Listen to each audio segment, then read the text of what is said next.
Welcome back, strangers. On October 30th, 1974, horror writer Stephen King and his wife Tabitha spent one night at the Stanley Hotel during their 1 year of residency in Boulder, Colorado. They were driving through Estes Park at night, as night approached when they happened upon the Stanley Hotel. They decided to book a room and upon checking in, discovered that they were the only overnight guests. They were just getting ready to close for the season, and we found ourselves the only guests in the place, with all these long, empty corridors, he said. He and his wife were served dinner in an empty dining room, accompanied by canned orchestral music. Except for our table, all the chairs were up on the tables. So the music is echoing down the hall, and I mean, it was like God had put me there to hear that and see things. That night, according to King, I dreamed of my 3-year-old son running through the corridors, looking back over his shoulder, eyes wide, screaming. He was being chased by a fire hose. I woke up with a tremendous jerk, sweating all over, within an inch of falling out of my bed. I got up, lit a cigarette, sat in a chair, looking out the window at the Rockies, and by the time the cigarette was done, I had the bones of The Shining firmly set in my mind. The Shining was published in 1977 and became the third great success of King's career after Carrie and Salem's Lot. The Overlook Hotel, the fictional hotel in King's book inspired by the Stanley, is an evil entity haunted by its many victims. Room 217 of the Overlook features prominently in the novel, having been the room where King spent the night at the Stanley. This is the room on the second floor in the center of the West Wing with a balcony overlooking the South Terrace. Room 217 remains the hotel's most requested accommodation. Awesome. Yeah. Welcome back, strangers. I'm Ethan, and we're here with After Dark Analysis to go over The Shining and talk about YouTube, life, everything in general. And Blake's here too. He just narrated. I was here. I did it. I just took a nap, and I still did it almost. Yeah, champion. Worked on it. But welcome, After Dark. How are you? I'm good. How are you guys? Still sleepy, but I'm good. Just trying to make it through the night. Actually, I'll probably be up all night now. Trying to get this posted everywhere. Hey, you need to play Fortnite, man. You got to play that. Yeah, we're going to be playing Fortnite, which I'm really bad at. Ethan's a natural. No, not good at all. Okay. So, how's everyone else doing? The live chat. We got some people in here. After dank anal. Okay. Starting off good. Good times. But yeah. I'm still here. So we just watched I just watched The Shining for the first time. Was that how many times have you seen it, Ethan? I've seen it. I told you I saw I call it the end of it the first time as a kid. Like I walked in on my mom watching it. Like I woke up in the night. And I saw it like right when he was writing Red Rum on the door. And I watched the end of it, got super scared, couldn't sleep the rest of the night because things freaked me out as a kid in general back then. So, and then I watched it like later on with my mom, like maybe a few months later. She let me watch the whole thing since she thought I'd already seen the scariest stuff, and that wasn't a good idea. And then I didn't see it forever, but I watched the It miniseries and stuff with her too. And she read like a bunch of Stephen King books, so she was all into it. And then I didn't really care that much about Stephen King until I was in high school. I read a few Stephen King books, and then I kind of stopped until It started ramping up, and I read It, now The Shining. So we rewatched it. So that was my first time seeing it, I guess, since I was like 8 or 9. So it was really good. Well, it was good in perspective, I guess. So. Yeah. Hey, White Owl, how you doing? Glad you're here. You're welcome, Carrie. Yeah, The Shining, it was pretty creepy. Like, I had seen parts of it before, and I think that's why I never watched the whole thing, because I'd seen the "Here's Johnny" scene and all that stuff, and I was like, well, that's probably the peak of it. I should just leave it alone. But it was nice to actually watch the entire movie and, get a little insight on what was actually going on. But it was a long movie, but it was good. I enjoyed it. So, a lot of creepy spots. I didn't realize that The Shining was so much about the paranormal until I rewatched it. I thought it was just about a crazy guy with an axe. But well, you'd argue that the movie The Shining isn't as much about the paranormal compared to the book. Like there's a whole lot of conspiracy theories about the meaning and everything behind the movie, because there's a lot of like ambiguous scenes in the movie. So Yeah, I enjoyed it though. I like Stephen King a lot. We need to review it sometime. yeah, definitely. I really like it. It's really good. It's so the book it is so long though. Even the old miniseries was old. I mean long. It's definitely old too, but No, I need Isn't to it find just that. a Sorry, go isn't ahead. isn't it just a few pages shorter than War and Peace, if I remember yeah. correctly? Yeah. I like the audiobook's like over 40 hours, so that's like a whole work week just reading it. Yeah. I just don't have the attention span. Like I gave up on Harry Potter after it got so thick. Like Oh, come on, man. I like Harry these. Potter's I like these movies. They just kind of sum everything up. They leave out parts that are important, but it's okay. It's a sacrifice you make. But yeah, I wish I could get back into reading. It's just I have a really bad problem about I'll read an entire page and not retain any of it. Have you ever read a book that scared you? Back when I was a child, I read Goosebumps, and man, the Night of the Living Dummy, man, that was creepy. Yeah. uh, honestly, yeah, that's the last book I read that scared me. It's sad. I've never really been scared by a book, except maybe Goosebumps as a kid. There might have been one or two that messed with me. I thought about it. Things that really scare me, or thing like I consider scare me, I guess, besides jump scares, are things that make me think about it afterwards and make me get creeped out later, like at night going to bed. That means it was a good time. So, or Yeah. now with taking the dog out, if I said this on a comment today on Sir Spooks' channel, I was like, if I really like, if I watch scary YouTube videos and it makes me scared when I go out to like take Sassy out before bed, and I hear stuff behind me and she growls, and that's all I think about is that video. That's the best time. That means the video was super good. So Yeah, it's like last night we were watching The Shining, and everyone was at my house, and we just hear this random noise, and I'm looking over. I'm like, "What the fuck was that?" Because I hadn't heard the noise before. And then they're like, "Oh, it's probably just the movie." Then Sassy's looking the same way I am. It's like, oh, who knows? What else? Talking about Christine and Cujo. I've actually never seen Christine or Cujo. I'm really bad. I know what they're about. I just haven't seen them. And I was just talking about Cujo yesterday, so I need to get on that. I held off on Cujo forever because just the whole idea of a dog and getting hurt, I didn't watch it until like I think last October. I know animals getting hurt sucks. Yeah, not a fan of that. That's why I held off on that in Jaws for so long. How do you feel about Pet Cemetery? Pet Cemetery I was okay with for the most part because it was like there's always that disconnect with zombies. Because I've seen people that like can't stand brutality against humans at all, but a zombie they're fine with because it's like, oh well, it's not really a person. Yeah, it makes it okay. Yes. Killing children? Absolutely not. Zombie children? As quickly as you can. Exactly. Carrie said, "Do you guys consider?" Why do I always have to read the bad, like the names I can't pronounce? Junji Ito. I don't know who he is, so I need to Google him. I know I'm probably an idiot. Let me check it. Does anyone know who that is? I don't actually, know. I don't know either. I'm looking.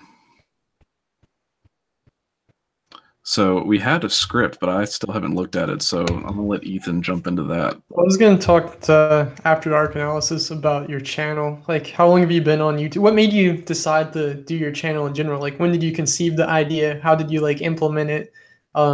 Like, what have you like? How did it start versus like how it is today? I guess. Basically, it started out as an idea years and years ago. I essentially described it in the beginning as I wanted to be This Exists for horror because I was sick and tired of hearing about how stupid and disposable horror was and all of the stupid archetypes that people seem to hold true that aren't really necessarily true anymore. So I was trying to do that, and I never actually sat down and did it until I got sick and I had nothing better to do. I'm like, well, I'm binge watching all of these shows and horror movies on Netflix because every single October I kill Netflix's entire streaming section and then go right to Amazon Prime. It's just 24/7 horror. It's like I might as well just start analyzing and then I can just finally start making this because I got nothing better to do. Did you have any videos you did and not upload first, or like when did you start? Like how was it doing it versus like your idea of it? Because I remember the first time I tried to write a Strangest script, it was like actually a year before we did it, and I just stopped halfway. I was like, this is too hard. This is a dumb idea. So, oh no, like my audio quality at the beginning was terrible. A friend of mine very early in gifted me, because it was Christmas, a blue snowball, and that's what I'm still rocking today. And that's about the only reason this channel is like really way deeper in depth than it is. It's one of those things, I had planned it out for so long that the executions were there, yeah. but it just took the actual implementation and the improvement, because that's why after the takedown, I just kind of flipped everything and I'm like, well, I can revisit old content I wasn't happy with. Yeah. Because my first video was terrible. I think everyone's is. Ours is like our very first one. We didn't know what we were doing at all. Well, our first video is Notre Dame, and it turns out, like, if you look at it, it looks really good compared to, like, I think Edinburgh is rough, but Notre Dame went through so many different revisions of it. But, I mean, it's a process, and we still struggle with some things. I mean, we're not still learning. I mean, if you look at The Shining uses the same transition in almost every scene. Like, I know they were cutting it with film back then, but it's a little rough, like, looking at the editing of that. Yeah, I was watching it like, I could do that. Yeah, now that we have computers, like, we could do that, do so much better. Stanley Kubrick, where are you at? Exactly. Thanks for joining us, Christopher and Mr. Davis. Good to see you. Glad you were able to make it. Do a collaboration with him in the April or beginning of May. That basically whenever I get the script together. So Rebecca said Ethan struggles to write sometimes, but it always turns out good. Yeah, he does a good job.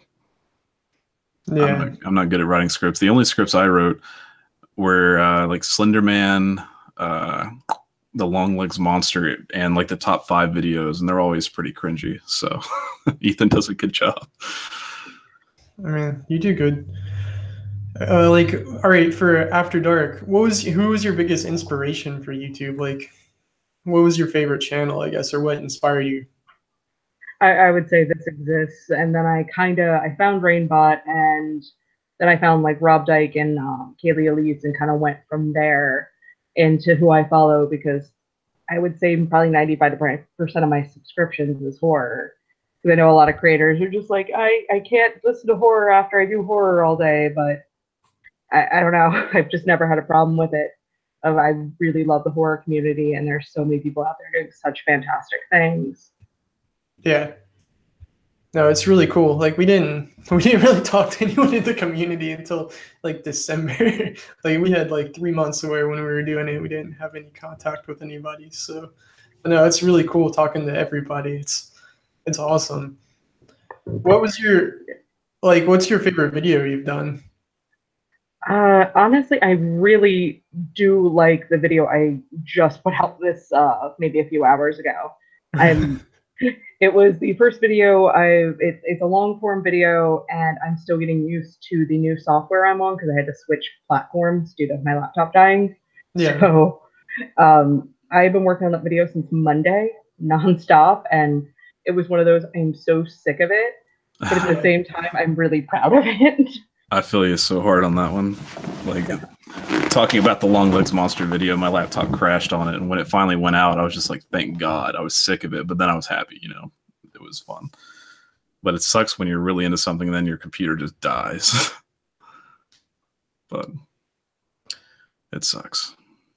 So what editing software do you use now? Like, what were you using before?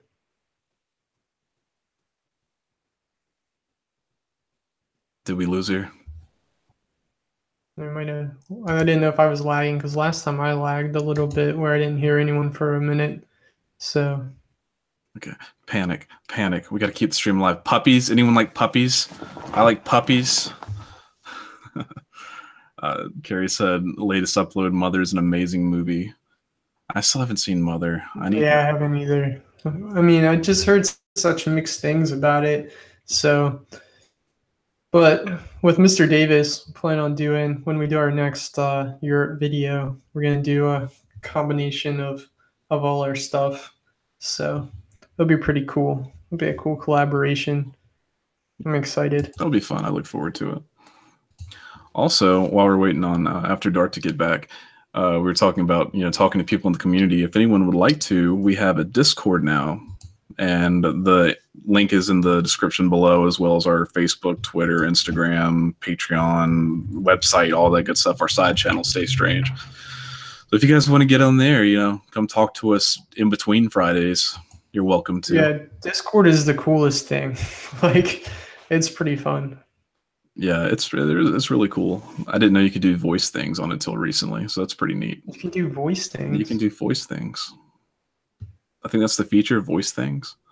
Yeah, that's interesting. Okay, she said she froze up and she'll be right back. Yeah, I don't know why I emailed her instead of using the chat. I'm stupid. Yeah, I guess that would have been a little bit easier. But that was not effective at all. I'm like, how can I talk to her? And I was like, I'll just send an email. Yeah. Hey, Evisceration, welcome. Glad to have you. But yeah, the Discord's fun. It's really fun getting to talk to everyone. And right now we only have like 5 people because we didn't mention it till like the last live stream at the last like minute. So if anyone wants to get on there, it's a fun time. We like talking to you all, and we'll post stuff and keep you updated what we're doing, and if you care, it's fun. Yeah. Share the story of when we were in South Carolina this weekend. We passed these old mill. It was huge. Didn't know what it was originally. So went over to check it out, drove over there. It was like turned into really nice apartments. And then when I was researching the video we're doing this weekend on Sunday, like I found out that whole mill is haunted, has a crazy ghost story, and was even on the list of places we were checking out. So that was crazy. Yeah, I need to see that sometime. It looked like a pretty cool place. Yeah, supposed to be haunted by the child laborers that used to work there back before child labor laws. So yeah, I just linked the Discord, but I don't think it actually sent the full link for some reason. I think it cut out part of it. So Blake has such trouble linking things on here. I just don't know how to do it, man. How do you even internet? Yeah. Someone asked when we do the live streams. They've usually been Friday. I was thinking about for the next one if we could do it like on a Sunday in the afternoon, because people sometimes say it's too late in their time zone. Maybe try something different. So, but we're definitely going to do it every week. So, welcome, Nova. Glad you're here. But yeah, at least once a week. And then I also yesterday we tried something out where we watched The Shining and we kind of streamed our reaction on Twitch. Which, I mean, if you want to watch us, just see what we think about it before we actually talk about it on the live stream, that's a way to do it. And the Twitch is in the description below too. But yeah, I'm not sure how legal that is. So yeah, don't tell us. Don't report us. So. Yeah. But I'd like if I have it my way, next week we'll watch The Thing. Yeah. So we're gonna try to get into doing a movie night, a gaming night, live stream. Just do more ways to connect and do different things. So YouTube is making us better friends. We're actually hanging out. Yeah. Tomorrow, Blake, do you have that video finished? We have a video planned to go up tomorrow. So. I'm close. Yeah. It'll be done tomorrow. Yeah, tomorrow. I mean, it'll be done tonight for tomorrow. Yeah, we have the Stranger Danger box giveaway announcement. Who won that? That's going up tomorrow. Tomorrow, like at 10 a.m. New York time. So. The old school, The Thing, the one. The good one. Say what? I said the good one. Yeah, the good one. I mean, the new one wasn't awful, but it's nowhere near the old one, like the good one. I haven't seen the new one. Wait, is that the movie where the thing lands in the desert? No, it's still. I mean, it's in the. I think it's the Antarctic. Is that or Alaska? I'm pretty sure it's the Antarctic though. Yeah, Antarctica. You should do strange mysteries behind horror movies. That would actually be a good one, because I know like The Exorcist had a lot of mysteries behind it. Like a lot of weird things happened on the set of The Exorcist. Yeah, here's some Shining stuff that happened on the set. The set that they used to film the inside shots of the hotel burned down afterwards. So Like they had just finished filming. They eventually rebuilt it and used it in Raiders of the Lost Ark, I think. But everything, like all the props, everything burned right when they finished the movie, mysteriously. And the way the book ends, everything is supposed to burn. So it did. The movie doesn't end like that, but real life ended that way. So Yeah. Oh, The Omen. I still haven't seen The Omen. There's so many movies I haven't seen. I'm so ashamed of myself. But yeah, I haven't seen the original Omen. I mean, or the other Omen. I've I don't seen know. both. Are they both good? I know the original was a classic, but hadn't seen it. Yeah, they're good. There's hold on. Yeah, I don't know. I just lost that thought. My bad. Don't you Struggling. hate that? A little bit of early onset Alzheimer's. Yeah. So, what was your favorite thing about The Shining, Blake? Did you not like it? What did you think? I liked it. It was. I don't know. It was really long. Like I feel like it could have been shorter. Like there were some scenes that I feel like weren't necessary, but it was good. Like it's not. It's more of a psychological thriller. It makes you think more than just boo, which is good. But yeah, it's a little bit of, I guess it's because I've seen so many clips of it before that I kind of knew everything that was going to happen. I just didn't know the context. So I don't know if it was underwhelming because of that or what. But I mean, it was a good movie. Like I really like it, knowing that the hotel it's based on actually is, supposedly haunted. It's creepy. And Yeah. Jack Nicholson is just an insane actor. Dude, Like his facial expressions, you could just watch his face, man. he was having such a good time with that role. You could tell it. Like he was just having a blast. And Shelley, I think it was Shelley Duvall. Yeah. She actually did she did a lot better than I thought she did. Like I'd always thought that she was just like this, token female character, but she did a good job, even if she doesn't know how to swing a baseball bat. That's rude, Blake. It's not rude. She just was like holding the baseball bat like halfway down, like stay away from me. Ugh. But Yeah, in the book, it's a roque mallet, like a croquet mallet. those things So, hurt. I used to have one of those. Yeah. Those things are insane. yeah. Oh, I'm losing the chat. I got to go back up. Hold up. Carrie said, just watch Little Evil. Same thing as The Omen. I actually saw like half of Little Evil, and it did seem like the same. It seemed like a, comedic ripoff of it. Yeah, I haven't seen it. Yeah, it's on Netflix. But Nova said you guys should do one on the movie that just came out, Jigsaw. I've been meaning to watch it. Yeah, that's the only Saw I haven't seen. We could almost do a series on Saw and The Purge and stuff like that, but that would take up a lot of time. That's a big commitment, man. So I've got them though. Well, all except for the new one. yeah, The Conjuring. I'd love The Conjuring. Like that's my favorite new horror series. Like there's some misses, like the first Annabelle, but like Conjuring 1 and 2 are great. I haven't seen the second Annabelle. I haven't either, and I loved Annabelle, so I know you said you didn't like it that much, but I enjoyed it. Dude, The Nun, talking about things that creep me, movies that creep me out afterwards. The Nun scene was freaky in the second Conjuring. So can I tell the Annabelle story? yeah, sure. I mean, I don't care. So I'm the worst to watch scary stuff with. If I'm actually scared, I'm a little bitch during like horror movies. Yeah, I think Annabelle was one of the first horror movies I saw with Ethan and Rebecca. And Ethan and Rebecca are like two seats down, and there's the scene where I think there's it's like a demon coming up the steps or something. And we're enjoying the movie, and then the demon comes up the stairs, and I just hear ah, and Ethan's phone flies like 5 feet past me. And we're in the dark trying to find his phone. It was just like didn't expect it. Man, when I saw the first Conjuring, like the first time in theaters, like I was almost to the floor at some scenes. Like I just kept sliding down in my seat, like, oh God. I don't know why it bothered me so much, but it really messed with me. So yeah, I love horror movies. Like I didn't used to like to go to the theater to watch it because I don't like jump scares. I've always been like kind of bothered by really sudden loud noises. Like when I was a kid, I was terrified of fireworks and trains and stuff like that. But yeah, I've gotten to the point where I really enjoy them, and I really want to see A Quiet Place. So excited about that movie. Let's see. Did we ever see the maze model that Adam Savage built of the maze from The Shining? No, I haven't.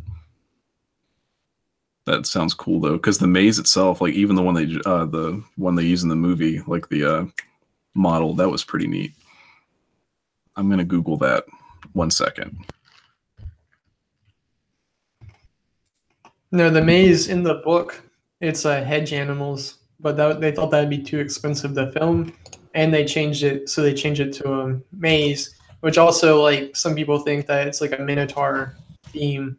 That basically like the hotel's basically like a maze too, and the way they shot the movie, like if you tried to map out the actual hotel, the layout doesn't make sense. Like the guy's office has a window that shouldn't be there. Other windows don't make sense. Just like the whole layout, basically like how if you're watching the movie, it looks like she should be in the basement in the boiler room, but yet she just comes right out into the Colorado lounge. So like the whole layout is like a maze. Like so the whole idea is like Jack or like is the Minotaur attacking them. So that's one theory about the movie. Yeah, I just looked at the maze. That is really cool. It's It must have taken him a long time. Let's see. But yeah, they say Shelley Duvall was traumatized during the filming of the movie. I believe it. I was talking to Ethan and Rebecca during the movie, and Shelley Duvall is just, I think she's kind of gone crazy in general. Like they had her on Dr. Phil and she was really worn out. She's gained a lot of weight, and she was talking about how Robin Williams is still alive, and and maybe she's right, maybe we're crazy. But she just looked very out of her mind. Yeah, Stanley Kubrick makes people do so many takes. Like they do 50 to 70 takes of each scene. Like the scene where she's running up the steps, like to get away from him. They had to do that so many times that she ended up running up the equivalent of the Empire State Building and stairs. And the guy who played Halloran, like his next video or his next movie was done by Clint Eastwood, who's known to only take one take. And he started crying after he said cut, and they like Clint Eastwood didn't make him do another, like redo it like 50 times just because of how stressful it was to work with Stanley Kubrick. Oh wow. Welcome back After Dark. Are you here? Yeah. I switched to my phone because Chrome wouldn't stop crashing. So sorry if my voice is crappy now. That's okay. We'll make it work. Let's see. Have you guys seen all of the Paranormal Activities? I have. It's kind of a guilty pleasure of mine because they're not very good, especially the later ones. But I have a problem with, if I've seen one, I have to get some closure and find out what happens. So I did end up watching the other, 12, 13 of them. I don't think I saw the most recent one, but I saw most of them. The most recent one, I think, ties it all together. It was all right. But I really like found footage horror. So, what's our opinion on As Above, So Below? I've watched it for the first time, I think it was about a year or so ago, and I really liked it. I thought it was really weird. And Ethan, have you seen it? No, I haven't seen it. Ethan's actually been to the catacombs, not those catacombs, but he's been to some catacombs in Edinburgh. So you need to watch it. It's basically a movie talking about like the catacombs supposedly lead to hell. Yeah. And I actually own it. We should watch that. So yeah. I thought it was really good. I don't want to spoil it for anyone or Ethan, but I thought it was a really good movie. Like it just kind of messed with you. Blake really loves spoiling stuff though for himself and everything. I do. Like if I can't see a movie within like the first couple weeks, I go ahead and spoil it for myself because I know someone's going to tell me, and it's a bad habit I have. I can't be out of the loop. Let's see. Yeah, I didn't dislike As Above, So Below. It's one of those. Seems like catacomb films always have this really cool concept, but they always kind of lack a little in execution. Yeah, I can definitely see that. But again, I think it's the badass thing to shoot. I know I think I remember like leading up to it, they sent out like PewDiePie to go to the catacombs to advertise for the movie. I was like, man, that's so lucky. Yeah, that does sound awesome. Yeah, I'd love to go. Maybe one day the Strangest will visit the catacombs, and then we'll visit hell. It's like, oh, I'm sorry, guys. We got stuck in hell. No video for a little No while. video this week. Send help. Send Father Michael. Oh yeah. Speaking of Father Michael, he's going to be in the video tomorrow. Father Michael is our official Strangest priest who controls the Stranger Danger box, so you'll get to see him tomorrow. He had a really fun time filming, so he needs to pop in tonight. Yeah. Let's see. Christopher said.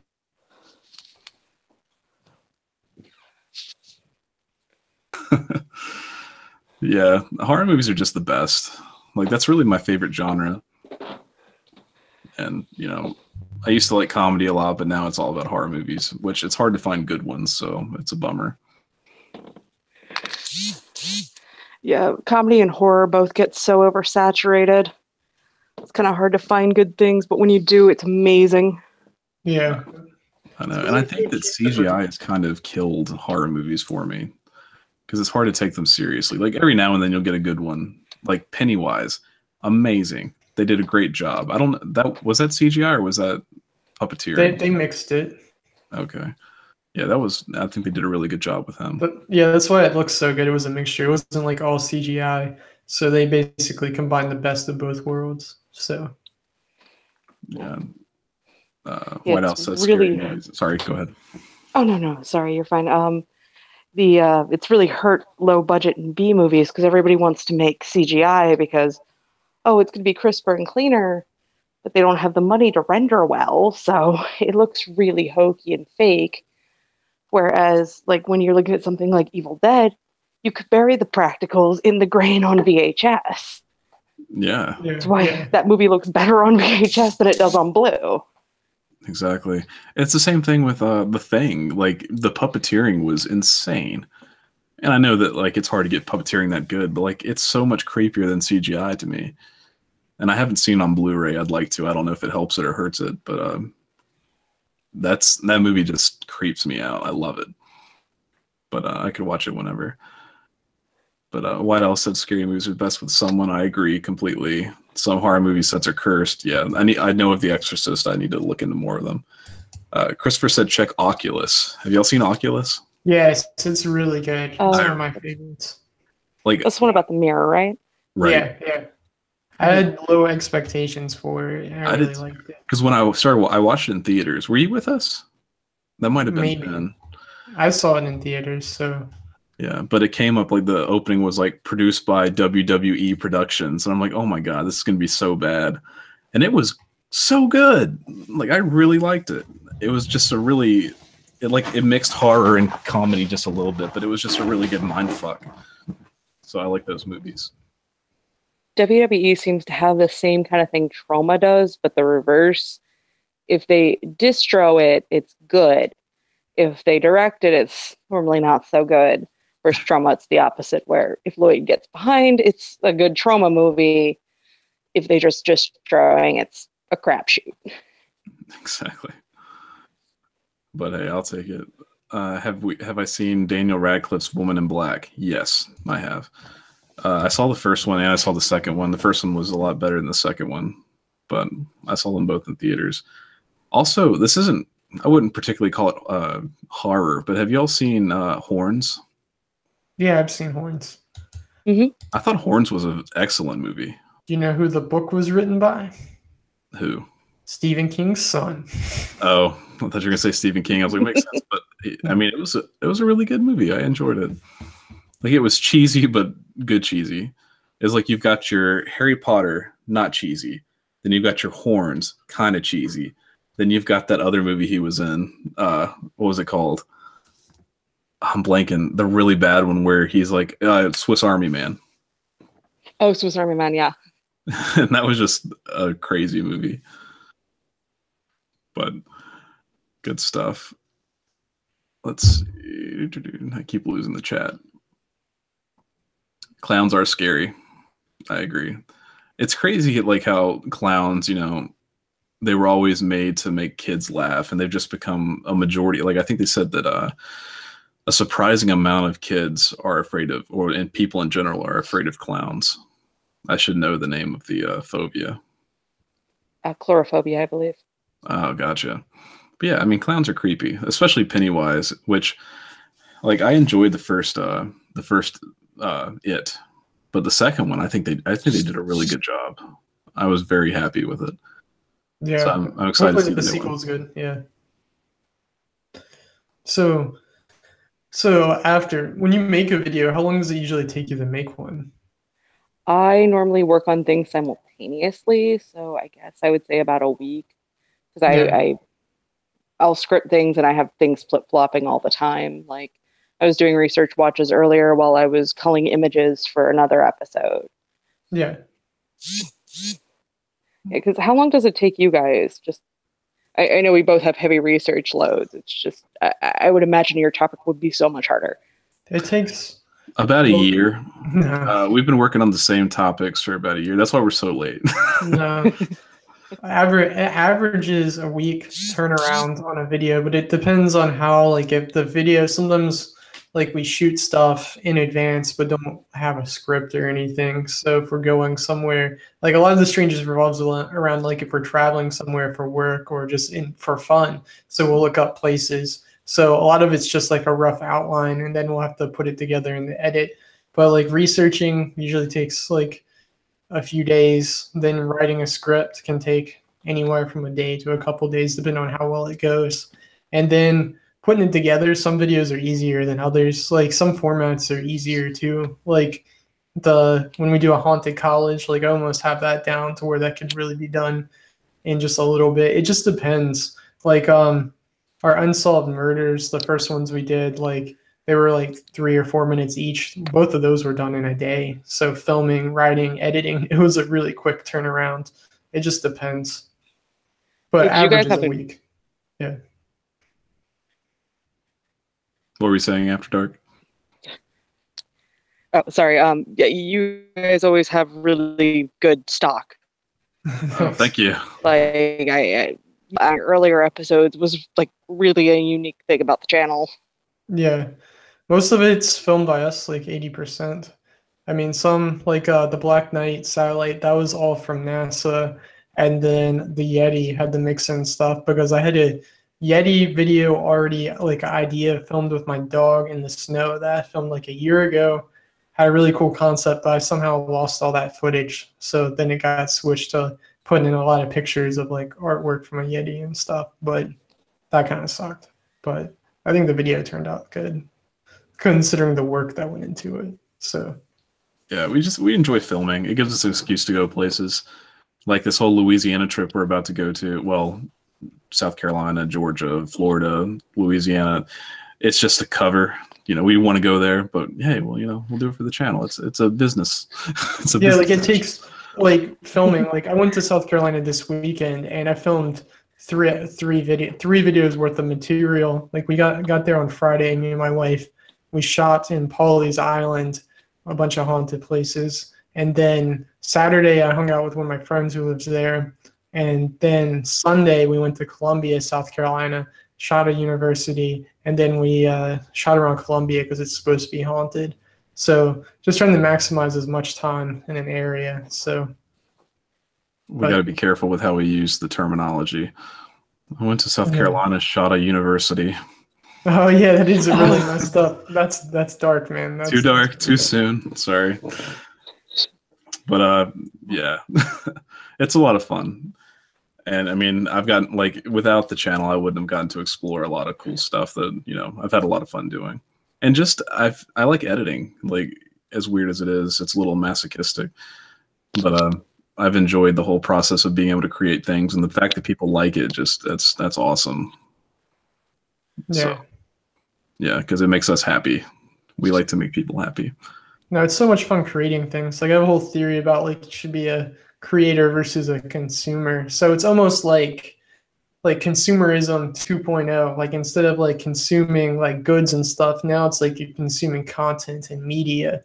So you'd rather like have your own thoughts and opinions on things than constantly consuming others. And especially like how media is becoming so conglomerated and everything. It's nice to still have like YouTube where you can still have your own little voice and have your own ideas and have other people listen to you. It's really cool. Yeah, that's fun. And I like the live streams because we get to talk to people, and that's a lot of fun too. Really cool.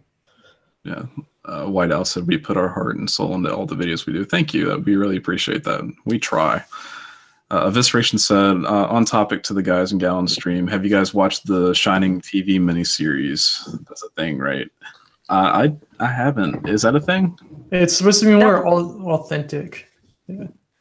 That was when King directed, correct? He like produced it. I don't know if he directed it, but he budgeted it, and like because he didn't really like the Stanley Kubrick one. Oh yeah, he hated it. He refused to even have his name on it. Yeah. Oh, I need to watch that then. Yeah, it's got more stuff, but I heard the acting's not as good. I haven't seen it. Like, I would have been more prepared for this. Like, we could have watched that, and then also there's the room like 237 where they like talk about the making of The Shining and how crazy it is. Someone told me to watch that. I need to watch that. There's so many things I need to watch. I just need to have like a week to watch movies. So. Exactly. But yeah, Nova said we should do a video on Hacksaw Ridge. I think that recently came out, didn't it? I don't know. Been slacking on movies. Yeah. I really want to watch again A Quiet Place and also Ready Player One. That's on my list. Yeah. So I heard Ready Player One was really good. Yeah, they changed a lot from the book though. I haven't seen it. I talked to Michael about it though. So after we need to get him over. Sorry. I know. All right, after, what are your thoughts on The Shining? Sorry. Yeah, it's clear that Kubrick put his own influence and style into things, especially with the disconnect with King. And there's all the theories and different allegories. Some say it's about the Holocaust, some say it's about the slaughter of the American Indian. There's the whole moon landing thing way over here. There's even a whole bunch of color theory behind it of like the yellow wallpaper representing insanity, and it creeps in more and more the crazier Jack gets. Yeah. And even like the first time we see the twins, it's like they're all in blue, and then the next time you see them, there's blue and yellow, so it's that sense of fear creeping in because blue is supposed to be comforting. Yeah. And then you have the clear reds because rage and whatnot. And I'm going to assume I'm not spoiling the end to this for anybody, but the snow at the end with the white and the purity. Because if you watch Dawn and Danny escape in a red car, that's originally the truck they escape in was red. Then it slowly gets covered in snow, becoming more pure and less violent.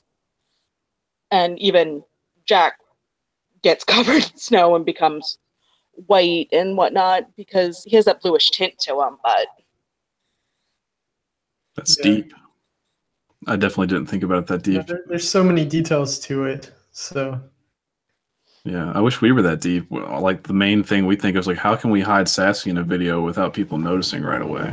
We have some Easter eggs that people don't notice. So like, I'd almost do a contest based on stuff put in the videos that people haven't caught or said anything about.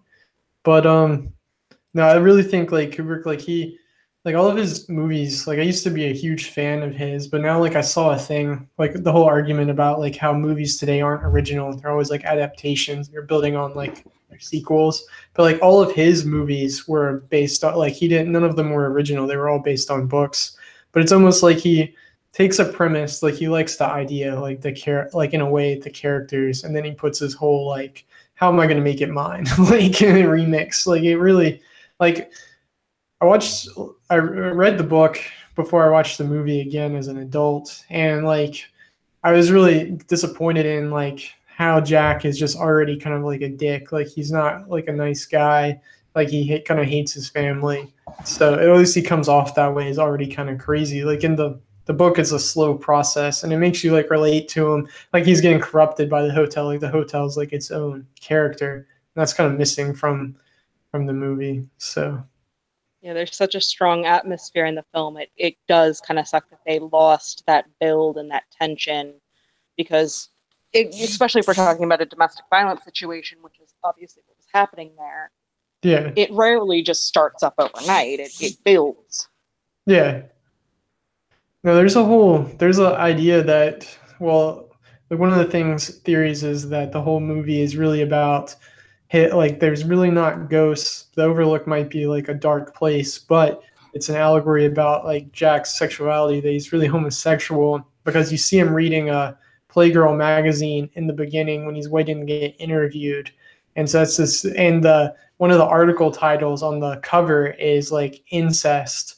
And the whole idea that Tony lives in the kid's mouth and that the kid acts like a victim of abuse is, so the whole movie's about his wife coming to terms with how the kid's being abused and getting away from it. So, and then the dude just goes crazy in the like on his own in the hotel, and that's how he hallucinates everything. So I don't know. And to lend credence to that, Kubrick did confirm in a letter that he hid a lot of sexual things intentionally in Dr. Strangelove.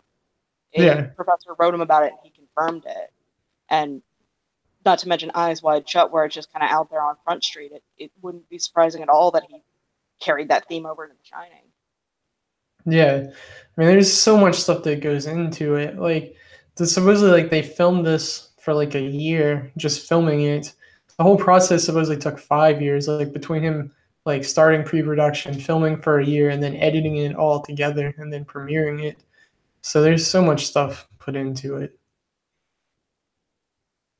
So much stuff. Like I just kind of took it at face value.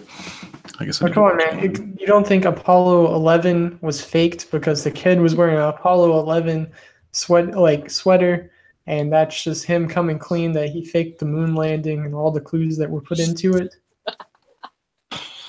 That might be real. I mean, there's some evidence there. And also, Mickey Mouse plays football. Yeah, that was also on his shirt. Walt Disney controls the sports network. Confirmed.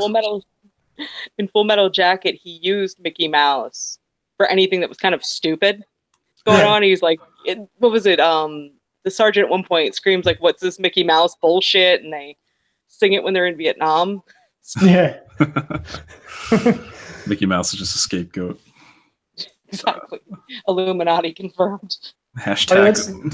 That's another thing. Supposedly there's a bunch of Illuminati symbolism in The Shining. I didn't really read as much on that because people always say anything about the Illuminati, so I just kept scrolling. Like the whole Indian thing, the sexuality stuff, even the Apollo 11 theories were more interesting than that. Yeah, the thing about the Illuminati and people grasping at those straws is, if you look at it, it's like they mostly use a triangle. The reason triangles get to use so much, and the reason the pyramids are, is because they're structurally sound. Yeah. It's like a lot of things are triangles.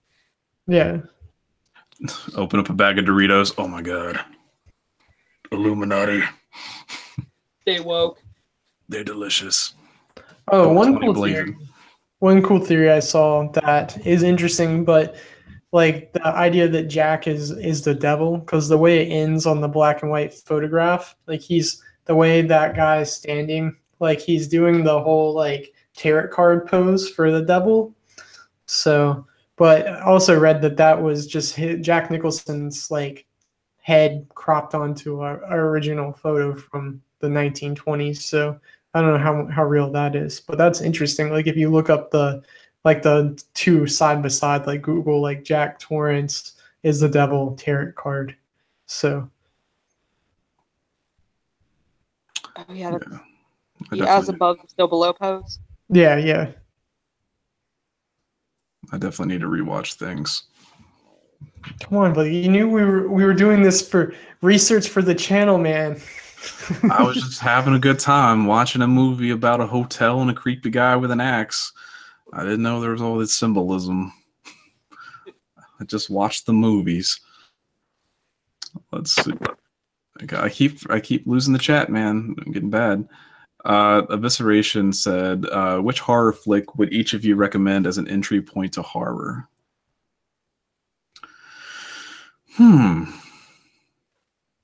Entry point to horror. I'm awful, so I would just recommend something really scary.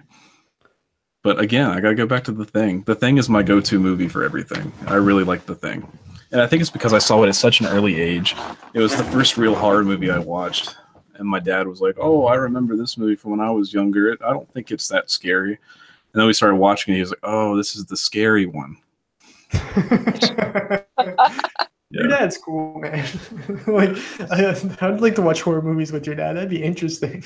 He told me a story like when he was first dating my mom, like way back in the day. The Exorcist had just come out in theaters, and she and him went on a date to watch it. And he was trying to be the tough guy, and he was watching it. And they said he just kept sinking down in the seat, sinking down. And that night he went home, and he had to sleep with like the light on in the hallway with the door open. It just like really got to him. But I mean, back then, The Exorcist is still creepy, but back then it was just apparently the scariest thing ever. I can just imagine all the outrage. Oh yeah. Yeah, this movie's the devil.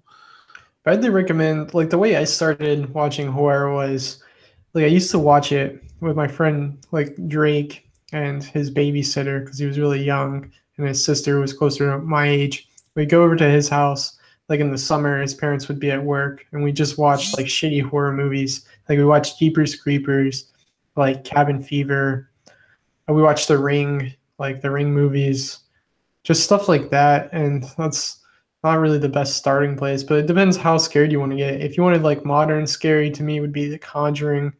You want to like throw back to other stuff. Like if you want to go like torture porn, go to Saw. You got the Purge. If you want like more suspense, I don't know. Purge movies aren't that great. Then you could go to the classic horror stuff like The Thing. You could even go like Halloween if you like the slow chaser movies. Like, I don't really like the slow stuff like It Follows because I didn't really grow up on that. Like, my friend who I saw in South Carolina, he said he really liked Halloween, but I never was a fan. Like, even the Rob Zombie ones, like, this is not what I like. I like the backstory the Rob Zombie ones did, but I think that it might have been the original Halloween was the first movie to give me nightmares, like the first horror movie to give me nightmares. But I wasn't scared of the movie, but afterwards it got to me. Like I started thinking, oh, what if he's behind my door? What if he's, because he's so quiet, you just look over and nothing's there. You look back and he's just standing there. And yeah, I like the character of Michael Myers. I think that it's done. They should retire him. Just like, well, I say that I'd go watch it if they came out with a new one. But like Friday the 13th, Freddy Krueger, I think they're all kind of washed out. Although I really want to play that Friday the 13th game. Yeah, that'd be fun. Some other shitty like 2000s movies I liked. I liked Dead Silence with the dolls, which actually was done by the Saw people, and Darkness Falls. That was a good one. Probably corny now, but it's definitely not that scary. But yeah, the Tooth Fairy. Okay, I think I saw parts of that, but Dead Silence was the first horror movie I saw in theaters, and it was like, God, it must have been like ninth grade, something like that. But I really like it. It's a lot of people say it's really corny, but I really like it. I think I have a weird thing about dolls and mannequins. Like they just creep me out, so I really gravitate to those movies. I was actually watching a riff tracks of Tourist Trap last night. I haven't seen that. What's that about? Tourist Traps. It has, you said mannequins, and it's basically about a roadside. It's the standard roadside breakdown crazy family, but they do like mannequins. Yeah. Oh, that sounds good. So it's kind of like The Hills Have Eyes / I was about to say, I didn't even think about The Hills Have Eyes. Like, that's something. I like The Hills Have Eyes. I'm surprised they haven't made a remake of that, even though it's a remake itself, like the one I saw at least. Something I liked, the Joyride movie with the CB radio, like Candy Cane, like fucking with a trucker that comes and kills you. That's kind of dark. So I think there are like 2 or 3 of them at this point. I know. I haven't even seen the sequels, but I like the first one. I saw it on HBO as a kid. So which one? The first Joyride. I haven't seen any of those. Falling behind. But Carrie said she loved Dead Silence. Yeah, Dead Silence it's bae. Apparently they were going to make a sequel, or I heard someone say they were going to make a sequel, but they didn't, and that makes me sad. It's just creepy. But Evisceration said, "Don't waste your money on Friday the 13th game. It's not worth it. The concept seems great, but both the game and players are awful." I have heard the players are awful, but like I wish, like there's been games like that before where it's very stalker versus people trying to escape, and I thought it'd be fun, but I've never gotten to play one. So I thought Friday the 13th would be a good introduction to the genre. Okay, here's a question after. Okay, what's your survival strategy if you're thrown into a horror situation? Like, what would be your ideal thing you're prepared for? Like, how would you handle it differently than the movies? Well, first off, we actually do have bug out bags. Like, we do have weaponry at the house that we do kind of keep all in one area or around just in case we ever need it.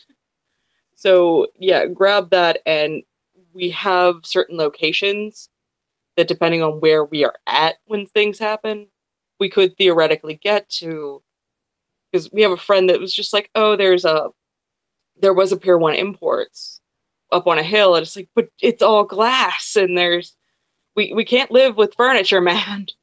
Yeah. So there's a couple of places we could hold up that have food and water, and that's kind of our plan. I used to have a plan with my friends when I worked at a movie theater in high school, and when like zombies were the really, really big thing, even before The Walking Dead. Basically, when like 28 Days Later, 28 Weeks Later came out. That's not even really zombies, but the idea. And we watched all the old zombie movies, and we had the idea that like near the movie theater was like our Kmart, but back behind there was our river of the city. They're like, oh, we could go to the Kmart. It's right near work. We could have water. We just filter the river water. We'd survive. Just eat everything in Kmart. No one's gonna go to Kmart. They'll be thinking like Walmart. I was thinking Walmart. And Target.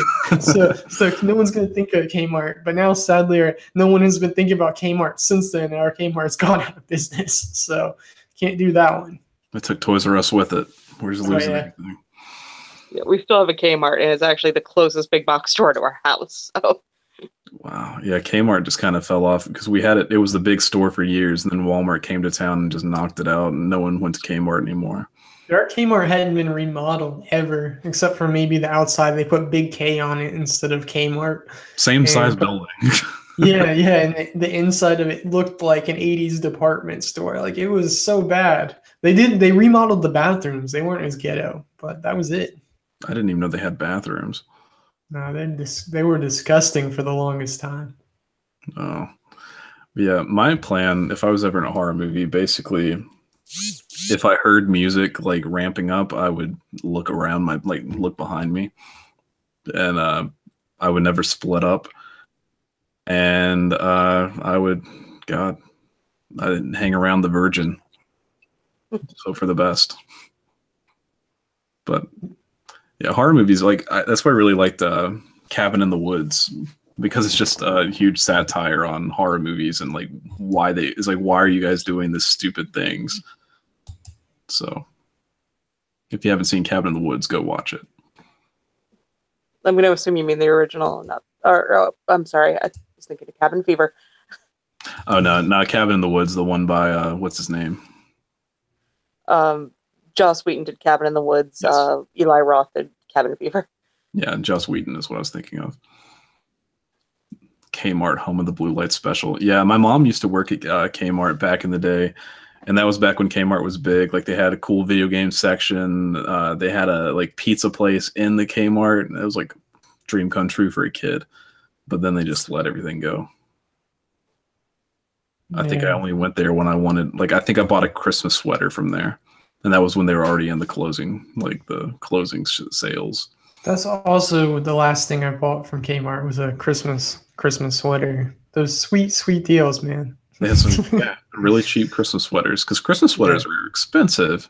It's ridiculous. You're paying $30 for a stupid sweater. Yeah. But I had to get it.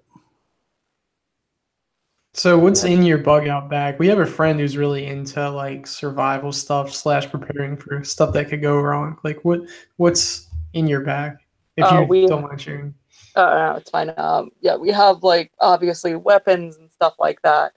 Mostly knives, whetstones. Yeah. Some kind of water purification system, and a lot of hygiene products, because people tend to forget about that. And I always push for makeup and like toilet paper, and I always get shit for it, but I'm like, dude, that is the most tradable goddamn thing ever. Because if you actually look at stocks, makeup's one of the few things that holds value no matter if we're in a recession or not. So there's always a desire. Yeah. You never really think about that, like hygienics though. Like the Walking Dead cast, they've got to be rank. Oh yeah. That's gotta be bad. How is Rick still shaving? Yeah. Yeah. It's like none of them have super hairy armpits or anything like that. Whatever. Yeah, and I think the biggest thing we have strategy-wise is everybody that would be involved, we've all kind of agreed on what role they fulfill, what they kind of do, and each and every one of us have kind of an agreement going of, if I'm not going to survive, this is how you use me as bait. Yeah. It's good to be prepared. Or one buddy's convinced. He's like, no, if I go, just strap a bunch of dynamite to me because he's a bigger guy. And he's just like, and they will eat me and I will blow up and it'll be fine. Yeah. That'd be awesome. Not for you, but I mean, it'd be awesome. Yeah. Cool scenario. What do you think is the most realistic thing that would happen that cause you to have to use a bug out bag? I've talked about this on the channel a couple of times. It's typically, if you look at zombies, they tend to be an allegory for social unrest. Yeah. So it becomes less stay away from dead people and just stay away from people. That's my life. Getting away from everybody. Same. Yeah, I've been surviving for 27 years. As little human, contact as possible. Oh yeah, Blood Husband looked at me the other day and just went, "You left the house twice this week." Yeah, I know, right? It was great. Big week. Yeah, people are the worst. People are the cause of all the problems, so I mean, it's most likely going to be the case unless we get like invaded by aliens or something. I think that humans are the biggest problem. Yeah, it's probably why aliens haven't come here, is because people are dicks. So. Yeah, I wouldn't want to make contact with us.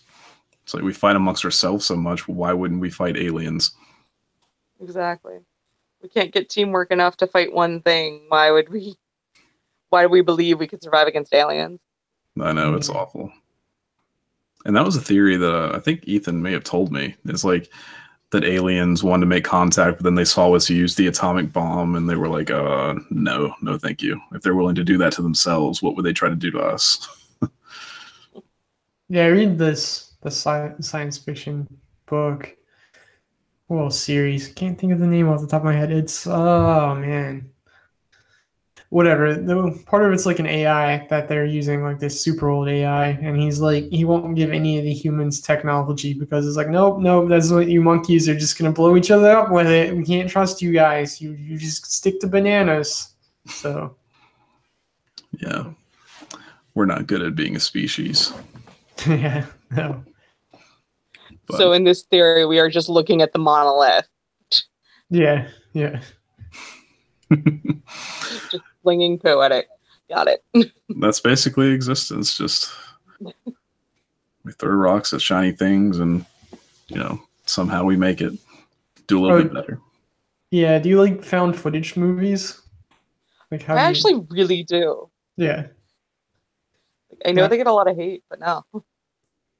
No, I really liked the Blair Witch Project as a kid. That's something I don't really think about that much. I didn't see the remake or the second one, whatever they did recently though.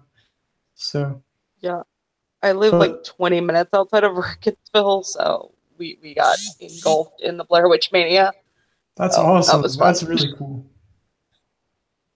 Nothing cool ever happens here.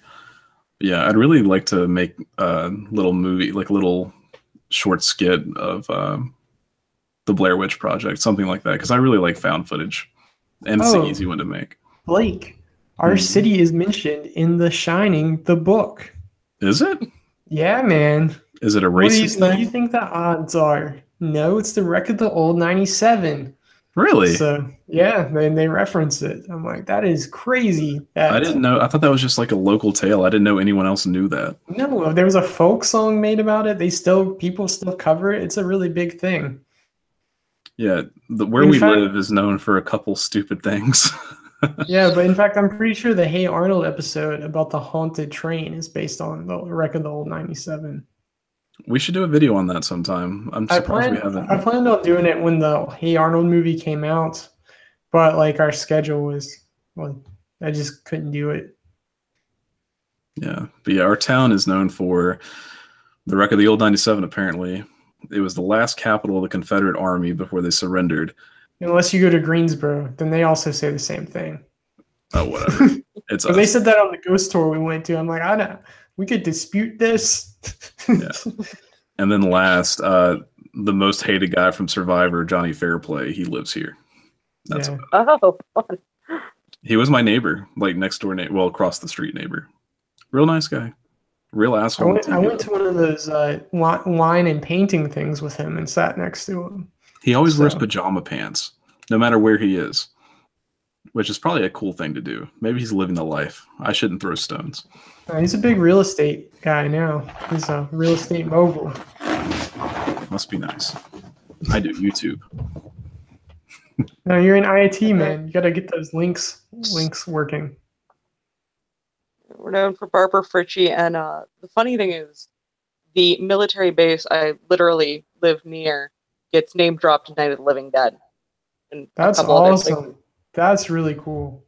Because the movie Outbreak, yeah, some of those things are based on stuff that happened here, like the whole bit with the monkeys in the back of the truck. Like, I know people that have been to that guy's house that did that. He was like, so terrible. You'd think regulations would stop it. They don't. That's crazy. That's awesome, though. That's such a good, like, all those movies back then were really cool. Hate that the we big lost joke them. in the town is like, if you want to live anywhere, live close to base, because at least then you're in a quick kill zone. Yeah. True. In college, in my freshman dorm, I had two kids arguing about where Deliverance was filmed, because apparently they filmed some scenes in Georgia and some in one of the Carolinas, I think North Carolina or South Carolina, either or. But they were like about to get into a fist fight about this stuff, and we had to Google it and be like, okay, it was filmed, and we had to break it down scene by scene, like what Google was saying, like where they were filmed before they would calm down. But then it was cool because yeah. Oh, go ahead. Sorry. I was just gonna say then it was cool because then we watched Deliverance that weekend, but I was not expecting that. What were you gonna say? When we were out in Jersey, we ended up going to Secret Stash because Kevin Smith fans, and we ended up buying they had the last copy of Ninjas vs. Zombies.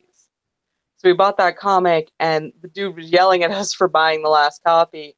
Really? We pointed out, like, dude, Ninjas vs. Zombies was filmed like right in our town, so we get this. Yeah.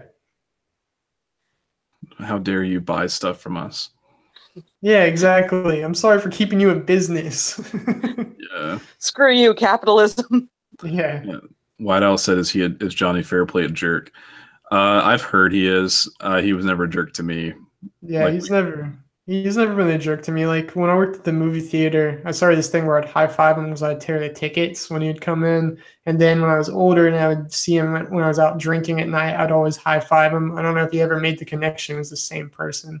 So it's funny though, because he bought his when he won on, well, he didn't win on Survivor, but when he finished with Survivor, he got his grandma, who he said was dead. The story, if anyone doesn't know Johnny Fairplay, he went on Survivor and he had his friend, like they had a contest where if they won, one of their friends could come to the island and visit them. And Johnny had his friend come in, and the plan from the beginning of the show, before it even happened, was that he would come on and say that Johnny's grandma had died so that everyone would feel sorry for them and he'd get further. And they did, and he got further, and it eventually got out. Because I think they said that Jeff Probst or whatever his name is called to like send his condolences, and the grandma answered the phone. And so it got out. He got kicked off. He was considered one of the worst. And he ended up buying his grandma a PT Cruiser that said, the license plate said "Dead Gma," and she still drives it around town. You'll see it like if in town. But it was funny because, like, we heard all these bad things, and then he moved into the house across from us, and we were like, "Oh my God, that's him!" And he moved in with his girlfriend, who was also, well, wife, who was off America's Next Top Model. So we I had a two, class with her at DCC, man. yeah. So we had two reality show stars across the street from us. And one day I was leaving, and like I waved at him, and he looked at me, and he was missing some teeth. And I was like, "What happened?" And then it came out that Danny Bonaducci had dropped him on his face, and he'd knocked his teeth out. And I was like, "Oh my God, I could have spoiled it." But yeah, he's very hated, but I think it's more of a character. Like I've never had any issues with him. I think he's really cool about it now. I mean, I think he has a podcast now. I mean, besides doing real estate, it's interesting. Some locals.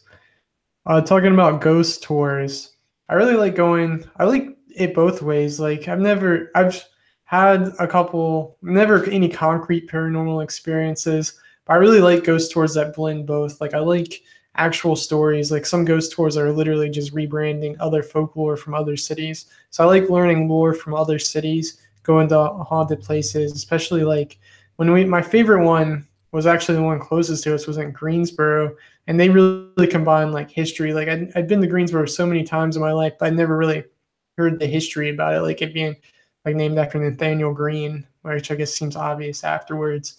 But like it was really cool and saw really some haunted places. Like we were in Greensboro. What were we doing? When we saw Thursday, there's a statue called Thursday, and we saw that again. It's supposed to be haunted. But there's a lot of cool stuff. Hey Gonzalo, how are you? Gonzalo said, "ADA, you were one of the best channels on YouTube. The way you break down movies is amazing." I agree. Everyone round of applause. Thank you. Yeah, Father Michael, our friend, binge watched all your videos. Like he was talking to me about a couple weeks ago before we even like talked about having you on here. He just comes into because we work together, comes into my office and just starts talking about him. So it was when you were in the live stream, like that's how he found out about you, and then he just watched all your videos that night before bed. I guess not all of them. Yeah, I need to get pretty long, but he just comes in the next morning, be like, "Oh, have you seen this? Have you seen that?" So. Carrie wants to know what your favorite director is, ADA. Director, I'm so basic with my directors. It's like Clive Barker, Wes Craven, things in that vein. I don't even know who my favorite director is. I just kind of watch everything. Let's see. I can tell you my favorite horror director. I think is it James Wan? Is that how you say his name? Mm-hmm. That's my favorite, at least recent. Like I used to really like Stanley Kubrick when I was younger. That's like when I first discovered like Clockwork Orange, all that. Like I was really like, oh, it's cool to watch all the old stuff. But now I guess like James Wan's done some really cool stuff, like with some really shitty budgets, and then done some awesome, really cool stuff with like big budgets. Like it's really cool. I got to see him on a panel with Ty West at Trauma Dance one year. It was Ty West, James Wan, and James Gunn right before like Lollipop Chainsaw hit. He's a really interesting guy. Like they had some really great feedback and advice for filmmakers. It was really nice to see it. I bet that'd be so cool. Yeah, we really need to go to conventions. I think that'd be a lot of fun. Yeah, we need to look them up and keep up to date with them. Struggling, it's hard. We can only do scare anymore. Yeah, but that we justify because it's for charity. So it's like, oh, it's a horror convention, but it's totally for charity, so it's okay if we spend shit tons of money. Yeah. Where's that at? That is in Williamsburg, West Virginia, I was about to say Williamsburg, Virginia is not that far away. They're probably literally closer to the same distance. Yeah. I bet we're right in between both of those. Yeah, it's in Williamsburg. It's actually right near Busch Gardens. Like you can it is Virginia then. Yeah, we go there all the time. Yeah, Williamsburg is my favorite place, probably on the planet. We already had a video on the College of William and Mary, but we also have a lot of footage from Colonial Williamsburg that we need to put out. And the Colonial Parkway Killer eventually. See, we just sit on stuff. Yeah, we have a lot of footage that we haven't put into video form yet, but we love Williamsburg. It's a lot of fun. We'll probably be there this summer. I don't know. We pop around. No, my wife went to Yeah, no, William and Mary, and Father Michael went to William and Mary. Yeah, it's a pretty cool campus. Is there a YouTube convention? There is, but I think it's in California. I was looking that up. I think it's like not Playlist Live. Maybe it is. I don't know. But it's really expensive and really far away. Mm-hmm. Love to go, but yeah. Which we did talk about going to California, so who knows? Probably not at that time though. VidCon. That's probably it. Yeah, that's it. Yeah, we're going to probably go to the Mothman Festival in what, September? Yeah, at some point in Pleasant. There's a Bigfoot one. There's the Kelly, Kentucky. I don't know if I'm saying that right. There's one in Kentucky, the Green Men Festival. There's some other ones. Just gotta look them up. That'd A be lot fun. of them. I mean, some of them should be coming up with spring. A lot of them are like fall festivals. I know there was one in Richmond that was a Bigfoot convention that we missed when me and Rebecca went to that Harry Potter festival. So I was really disappointed about that because I'd never heard about that before. Yeah, we'll be in Richmond too, though. At least I will. So, really, I mean, Kentucky and stuff like that. That's stuff we could do like on just a long weekend. Yeah, there's a smaller channel. Someone commented that this smaller channel, like smaller than us, was doing this Mandela Effect convention in Northern Virginia. That would be interesting, but they're small, so I don't know how big it would be. I mean, it'd be cool to try. So What if we we have get, a whole what? what if we drive all the way to get to the Mandela Effect convention and it's actually a Hello Kitty convention, but everyone remembers it being a Mandela Effect convention? Yeah.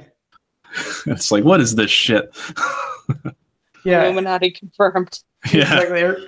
I read one Reddit comment talking about Mandela, like the Mandela effect, just in a random thread. He's like, "Yeah, the Bernstein Bears effect," and then the next comment under it was, "In our universe, we call it the Mandela effect." Like, that's crazy. I think everyone knows it as the Berenstain Bears. Like, that's the most notable one. But yeah, that's the one that got me into it. Because I was sure it was Berenstein, and it's Berenstain. Same. Gonzalo said, "Love big, love big." I can't read. Love Mothman big time. We have a video on the Mothman and the Mothman Festival if you haven't seen it. It's a really cool story. I enjoyed it a lot, but we definitely want to go back to the festival. And we also have another Mothman video we haven't released on the Mothman's home that'll come out a week or two before, like the Mothman Festival 2018. So in that video, I think we said stay tuned, and we'll have footage from the Mothman TNT home, and it's been so long. That was like our third or fourth video, and I didn't want like half of our videos just to be Mothman. So I knew there was gonna be another Mothman festival, so try to ride that little bit of promotion. So God. But yeah, I'm excited for that. I just like traveling and seeing, going to cool places. And I'd love to, if we did go to California, I would love to go to like Roswell and Nevada and stuff like that. Go down the alien highway, the extraterrestrial highway, late at night. All the stars. By the camo dudes. Yeah, man. God, let's just live stream us going over the border, and just whatever happens. Oh yeah, we should introduce ourselves. We don't ever really introduce ourselves. We just jump into it. There's so many professional channels I see. They introduce themselves every time, and we never ever just. I guess we introduce ourselves briefly this one, but we never really tell what we do. Our first real video, like with us in it together, not playing a part, was our introduction video with the Stranger Danger contest, and we didn't even introduce ourselves then. Like, we just kind of jumped into it. But my name's Blake. I do the majority of the narrations for the channel, a lot of the final editing, filming, stuff like that. Ethan does, he also does some narrations. He writes the scripts, and he also helps with filming, and he does like the rough edits and stuff like that. So together we are the Strangest. Yeah. That's a good summary. I was gonna say, like, what's it like? I don't know the question now. I was gonna say, what's it like just doing like YouTube, like just you making the videos, because for us it's always like a collaboration between us. So we like split it. There's a few videos where we've done separate, but it's always like we kind of build off of each other. Like when I do collaborate with people, it's kind of interesting.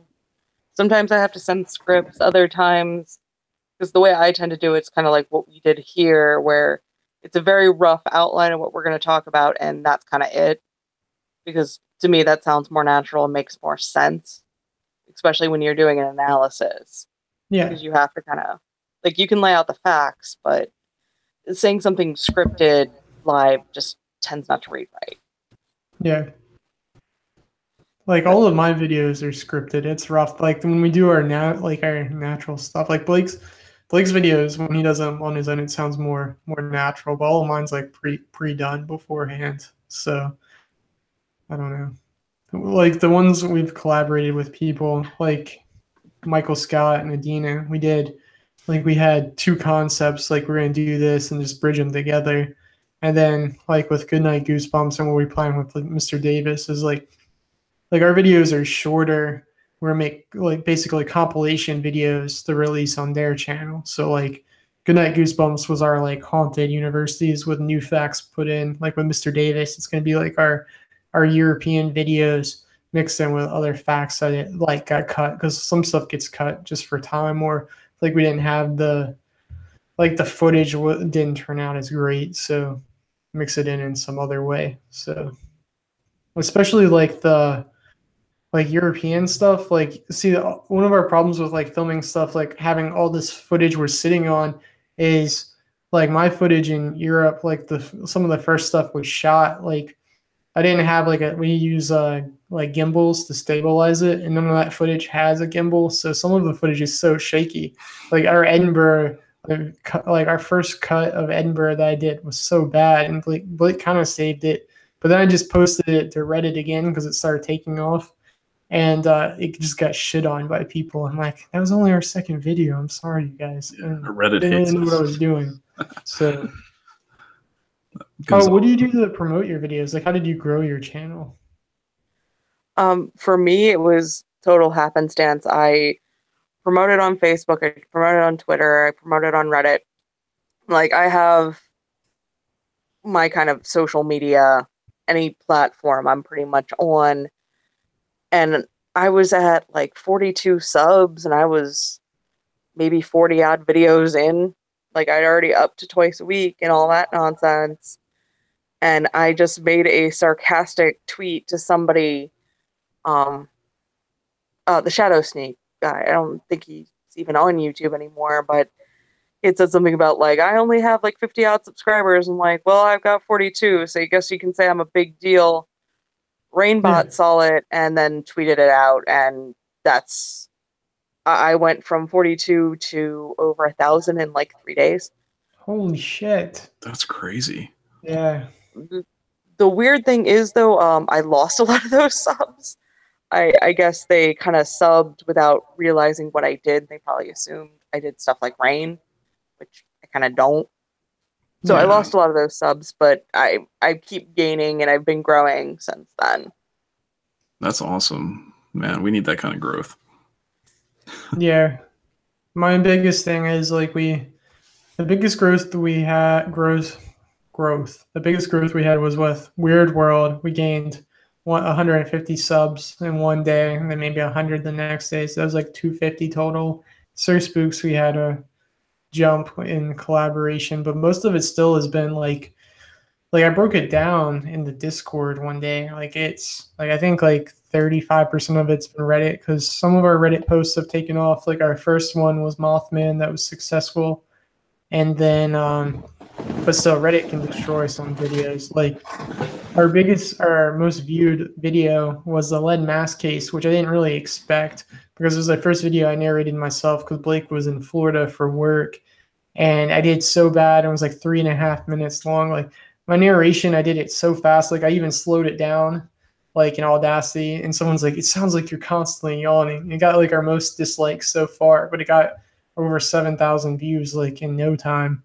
And we got to jump from that. But a lot of it comes from just like we comment on a lot of stuff on people's YouTubes, and then Twitter was a little bit. We boosted some from Twitter, but it's still sometimes a struggle. So like right now, like we're kind of in a like our climb, like we really slowed down in March, and that's when we were producing the most content. So that stunk. So I don't really know upload like how like you were talking about uploading twice a week. Like we did that all during March, and that March has been our worst month in a couple months. So it stinks. Yeah, because I was at 3 times a week, but that was because of the rebrand. So the third video each week was just a rebranded old video that's Yeah. being posted with a new name. But I've said, I'm like, guys, I'm dipping back to one new video a week, and then Thursday will be a re-upload. Just because with everything going on, I'm just like, yeah, I can't keep this load up. And Yeah. that's the thing. It's consistent content, but you want to make sure it's good. Yeah, exactly. I mean, it's hard enough to keep one video, one quality video a week is tough. Mm-hmm. You know, putting 3 on there, I don't see Yeah. how people do it. And I mean, there are plenty of channels out there that are huge that do one video a month at the absolute most. They're, 2 or 3 months without anything. So it's one of those, as long as the content is good, eventually people will find it. It just, you might have to be patient. It's definitely patience. Like that's the number one thing I've learned is like don't expect it to go up blow up overnight. Like our Edinburgh video, our Liverpool video, like both like didn't do as many views, but now like that their locations will be getting views off of it, which was kind of like the strategy is like maybe people will eventually like search their hometowns like or places they're going to visit and they'll pick them up. So we'll see. Exactly. I still get comments on videos from like a year or so ago. It's one of those things. The nice thing is you guys are also covering topics that tend not to be very time sensitive. Yeah. So you can have that far out SOE or SEO and search factor. If something starts happening, it hits, there you go. Yeah, it works out. We enjoy doing it. Like we get comments on Notre Dame, which was our first video, and there's another one that like an old one that got a comment the other day. But it's nice to see that people are still checking it out. I'm losing the comments again. Gonzalo said, "Blake, your voice got me here. Thank you. Do you do voice work for real?" No, I don't. But just imagine that in a world where where YouTubers have to do horror content just to keep themselves busy. The Strangest coming to a screen near you.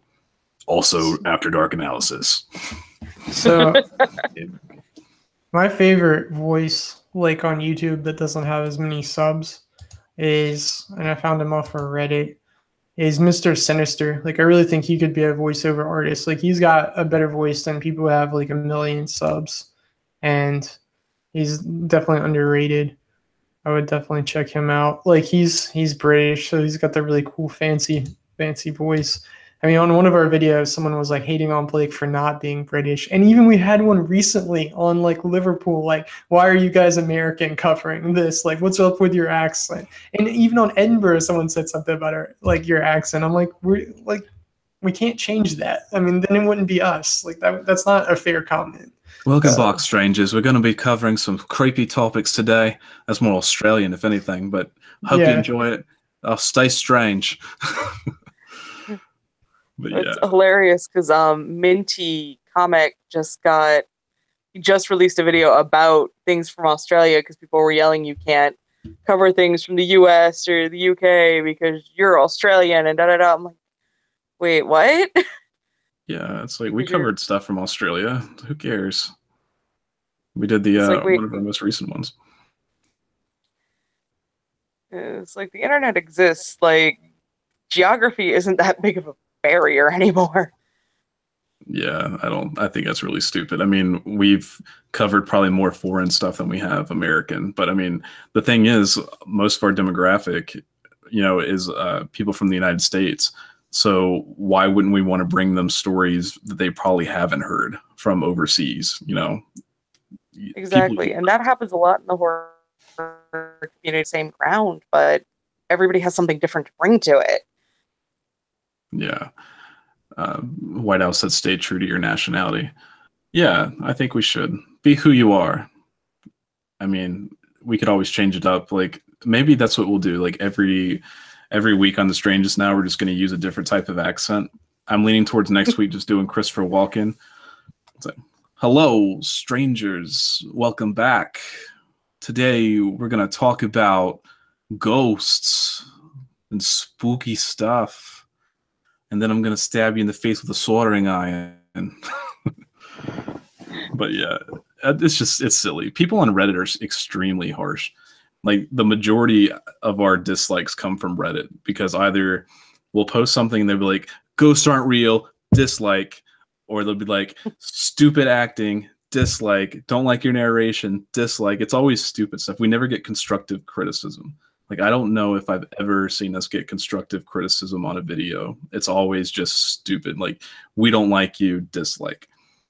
But I've never had a video take off on Reddit, so I really don't get a whole lot of feedback there. Trending, I used to get feedback from now every once in a while, but it seems like that platform's kind of waning. You said it was called what? Trending? Yeah, it was basically what happened is one of the subreddits made their own platform to share YouTube videos. And I met some decent people in there. That's where I met Phantom of Darkness and Dice Rollin'. And completely through trending, but it just kind of, past couple of times I promoted on there, it just wasn't very active. Yeah, on Reddit, usually it's our unsolved mysteries or unsolved murders that take off. I don't think the paranormal stuff ever does, which a lot of people don't believe in ghosts. You know, that's fine. Yeah, but my mentality. If we're gonna sell out, we could just do unsolved mysteries and we grow a lot faster. But I don't know. I don't really want to just do the same type of video every time. Yeah, exactly. I enjoy having. That's kind of why when we were, even picking out the name for the channel, we wanted to keep it kind of broad. So it's not just paranormal. It's not just unsolved mysteries. We want it to be anything strange. So, and also we have a side channel called Stay Strange, self-promotion. We do video games and stuff. So anything that doesn't fit the strangest, we put over there. And there should be a Shining video going there eventually, and some other stuff. Yeah, so check out the other video in the links below, as well as our After Dark's channel and all of our social media. So good stuff. What's your favorite them on everything? It's oodles of fun. Yeah, what's your favorite social media platform? Like, what do you enjoy the most? I enjoy Twitter, but promotion-wise, Instagram tends to do well for me. Yes. What's your Instagram method? Like, we use hashtags, and a lot of people see it. We've gotten pretty steady followers, but like, I'm sure that we could use some tips, and the people out there could use some tips, but mostly us. Yeah, my stuff's incredibly basic. It's just I share a thumbnail image with the link of just saying like, this is what I'm talking about, and then hashtags out the ass, which is always like keep YouTube creepy, horror, small YouTuber. I've noticed like small YouTuber seems to perform well, but if I put the horror in there, it lets people kind of know up front this is what it is. Gotcha. Can you put like clickable links on Instagram? Is that a thing? Fairly certain. I hope so. Because like I always post the link, but it never lets people click it unless I'm putting it in wrong. Maybe I'm not putting the HTTPS in there. I don't know how to internet. I'm not an IT guy or anything. No, we plan on hitting Instagram hard in May. Like, we're doing the trip in May, like the road trip in May.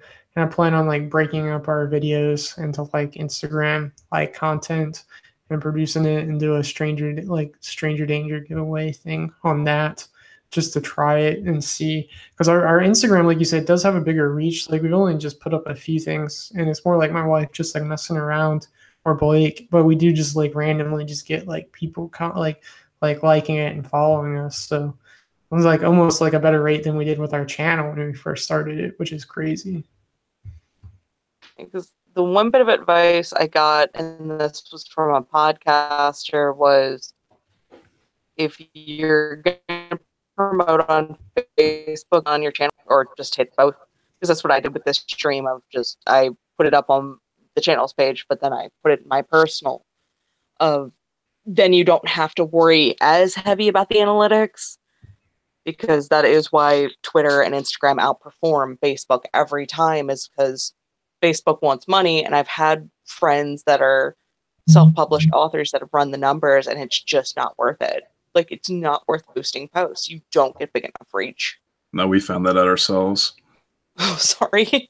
Yeah, it's stupid. The best way to, I think the best thing to use for advertising was actually YouTube, Google itself, like Google Ads. But we stopped doing that too. But Twitter didn't work out. Facebook didn't work out. Instagram didn't work out. So we just kind of do our own thing now. Yeah, for what you get, YouTube ads are the best thing, like best thing price wise. Like you can get such a big reach with YouTube ads. So for a really good price. Like I used to be a really big fan of like Facebook ads for like the business I work at and like just like side projects I've done. But YouTube, like it's the price point's so good compared to other platforms. So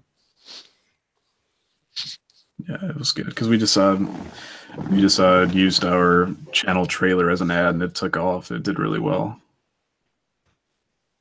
But No, that's awesome because I've never had money to put behind promotion, so I'm neither do very we. like guerrilla DIY, whatever's free. yeah, I do. I think of this as a pre-revenue startup that we burn money doing, like between camera gear, trips. We put a lot of money into the did channel. do some ads, but it's still very like simple, kind of like the ads were more like a test, and like I like. I mean, I did business in college, so like I like seeing the differences between them. So like, I would have never expected like YouTube ads to be effective. Like I just thought like when I see a YouTube ad, like it's like a real commercial almost like on TV. So I thought that would be like super expensive compared to what I see on Facebook.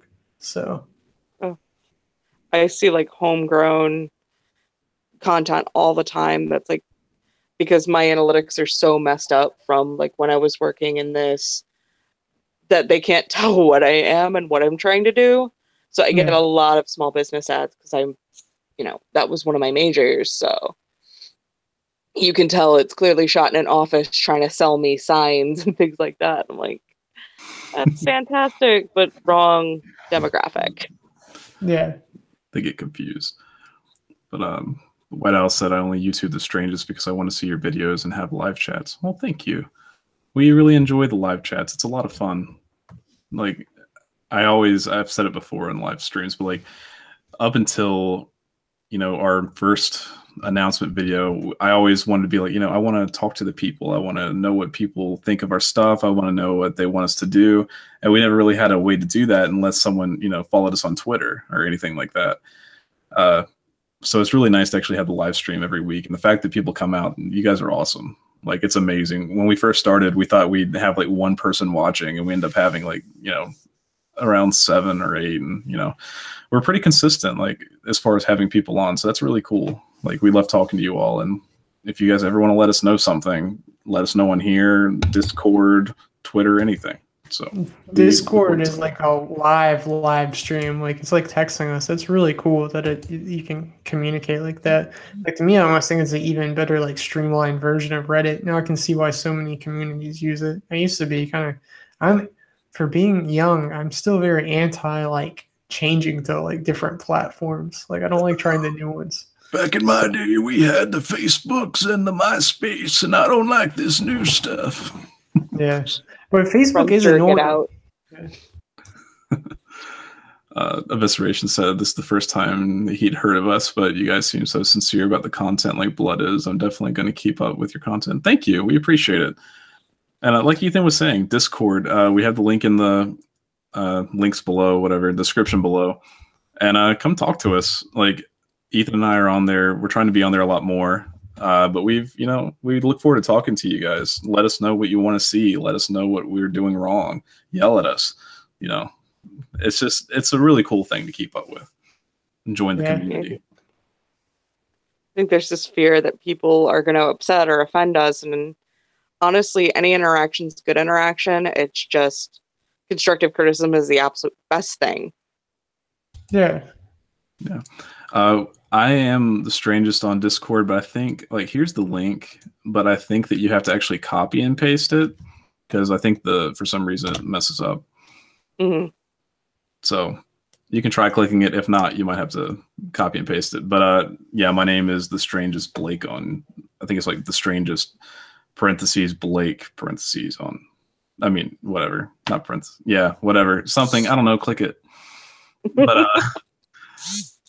yeah, it's cool. I'm glad you like hot dogs, Connor.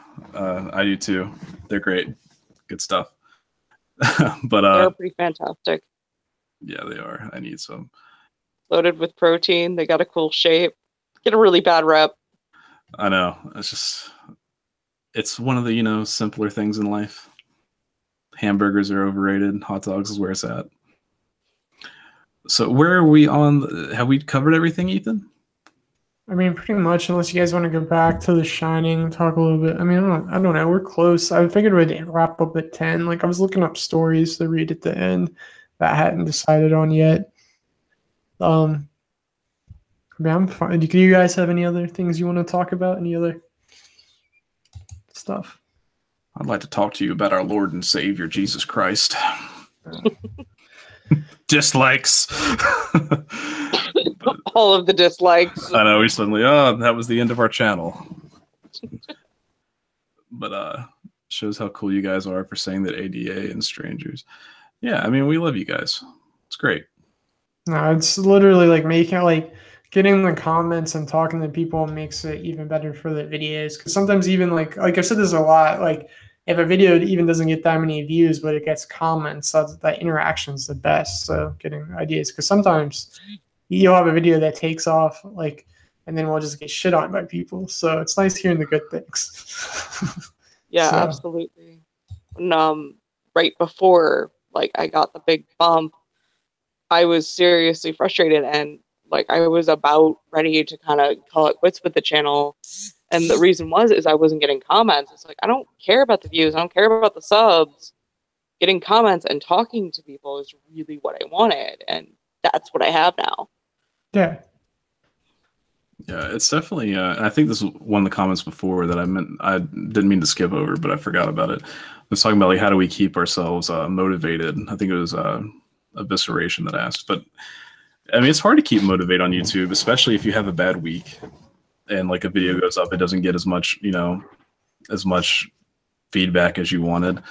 But for me, having Ethan to work with, if it was just me, I probably would have fallen off a long time ago. But having someone that counts on me to actually put out a video, it helps a lot. Yeah, it's like a workout partner. That's the main thing. I'd been wanting to do some form of a YouTube channel for 4 years. And even when me and Blake first came up with the idea of the Strangest, it took us a year to actually do it. But having someone else there, it's motivating to do it. It keeps you accountable. So if we didn't do a video that week, we have to have a really good excuse. We have to have a really good plan of oh, well, we didn't hit it this week, but why didn't we? So you can't just stop. So. Yeah, and so we'll keep going I mean, honestly, I'm content with the way our schedule is. I'm content doing this indefinitely, until people tell us to stop. I will till everyone tells us to stop. It'll take more than one. That's kind of what March was. March was to see how much we could do in 1 month and just overload it to see. And that was rough, but it was also kind of seeing how a normal month, because January and February, even towards the end of December, we kind of slowed down on content. So it's what if we times the we did The Strangest, we did Stay Strange, also Patreon. Patreon, we have our first we have rough cuts that are going on there because our rough cuts are different. You'd see the differences in all of our first exclusive videos, and now even a series that's going on there. So it takes time. It's also about seeing how much we can do, and other ideas that are just because I have I keep a book of ideas and stuff. So, and just keeping up with footage we have to do videos for. Because I mean, even in the voodoo video has a clip of a video we filmed back in September or October, but never released. So I mean, it's interesting to see. Yeah. Sorry, my notifications were freaking out.